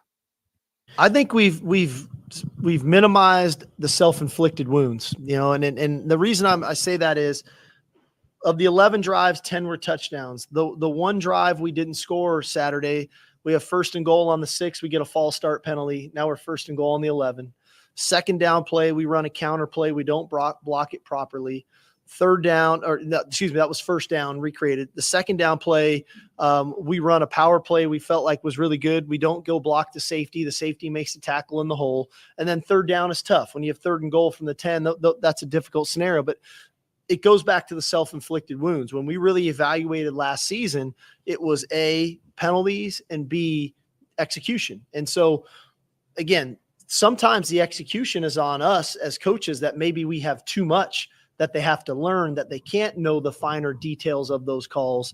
And so we've tried to really kind of get our red zone package pretty tight, get really good repetitions so that our guys can execute it at a high level. And the result is, hey, we've got 10 touchdowns, but it was easy for me this morning to point out and go through that sequence of plays with the team of, hey, we had to settle for 3 points. Here's why. And so it goes right back to, okay, what do we need to do better so that doesn't happen next time? He's basically talking about them being more disciplined, more focused in the red zone. Here's something I've noticed in the red zone, because they got 10 touchdowns in the red zone, 11 opportunities they've scored, 11 of 11 times in the red zone. The passing game in the red zone, Quinn has 6 touchdown passes on the season. All of them have come in the red zone. 5 of them have come on straight drop back opportunities. The reason that is unique is because Sark's offense is built on the deception-based passing game. Over 60, nearly 65% of his passing game are just screens, RPOs, and play action pass. Right, the combination of the three. And in the red zone, they're deciding to let Quinn go with straight drop back. First of all, I think he's empowering Quinn in that respect, but I think that is also schematic. I think it's strategic. I think he wants Quinn to get into his progressions quicker. So no, there's one. I think there's one RPO, like a split flow RPO that he threw in the no look pass to Matthew Golden. That was not a straight drop back, but the rest of his touchdown passes have been straight drop back, and I think that is Sark wanting him to get into his progressions quicker, or just get right to it. So it's a comfort level with Quinn. And also, I think, everything happens faster in the red zone. I've talked about this, which is why, misdirection works so well in the red zone. Defender takes one false step, eyes occupied for a split second, boom, gives you a huge advantage. And by the way, of the passing touchdowns that that Texas has this season, hell, I would say 5 of the 6 have had some form of misdirection from Sark somehow, of those 6 touchdowns. So, and I guess Arch's touchdown counts in there too, because that was a straight drop back, but it was off schedule. So of those 4 touchdowns that Quinn has that are he's the 4 that are straight drop back from the red zone. It's really quick. I think some of it is formationally. Sark gets things isolated, right? Think about the Bond touchdown. He already knew pre-snap based on the formation. He was going to have a one-on-one with Bond versus Colorado State. He took it.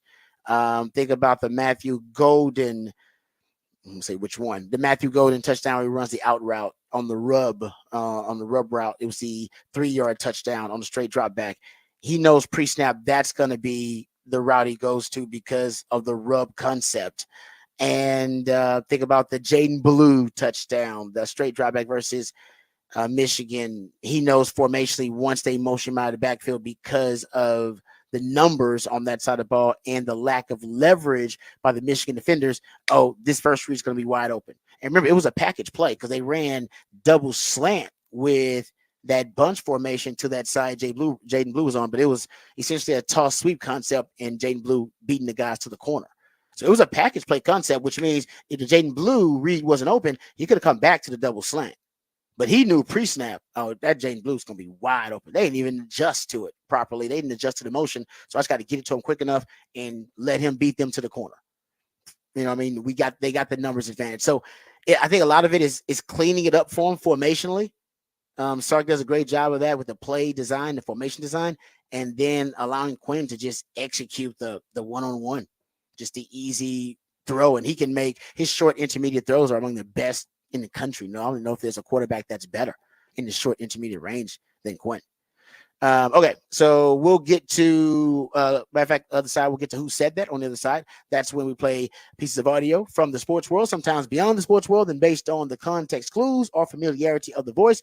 My man Joe Patrick Kupski up there. Hopefully you can identify and recall who said that. We'll play that on the other side right here on the Rodcast featuring Patrick Davis. I'm lifetime Longhorn Rod Davis coming back on the horn.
Welcome back to the Rodcast. It is a top of the charts Tuesday. That's when Patrick plays jams that reach the top of the Billboard charts on this day in history.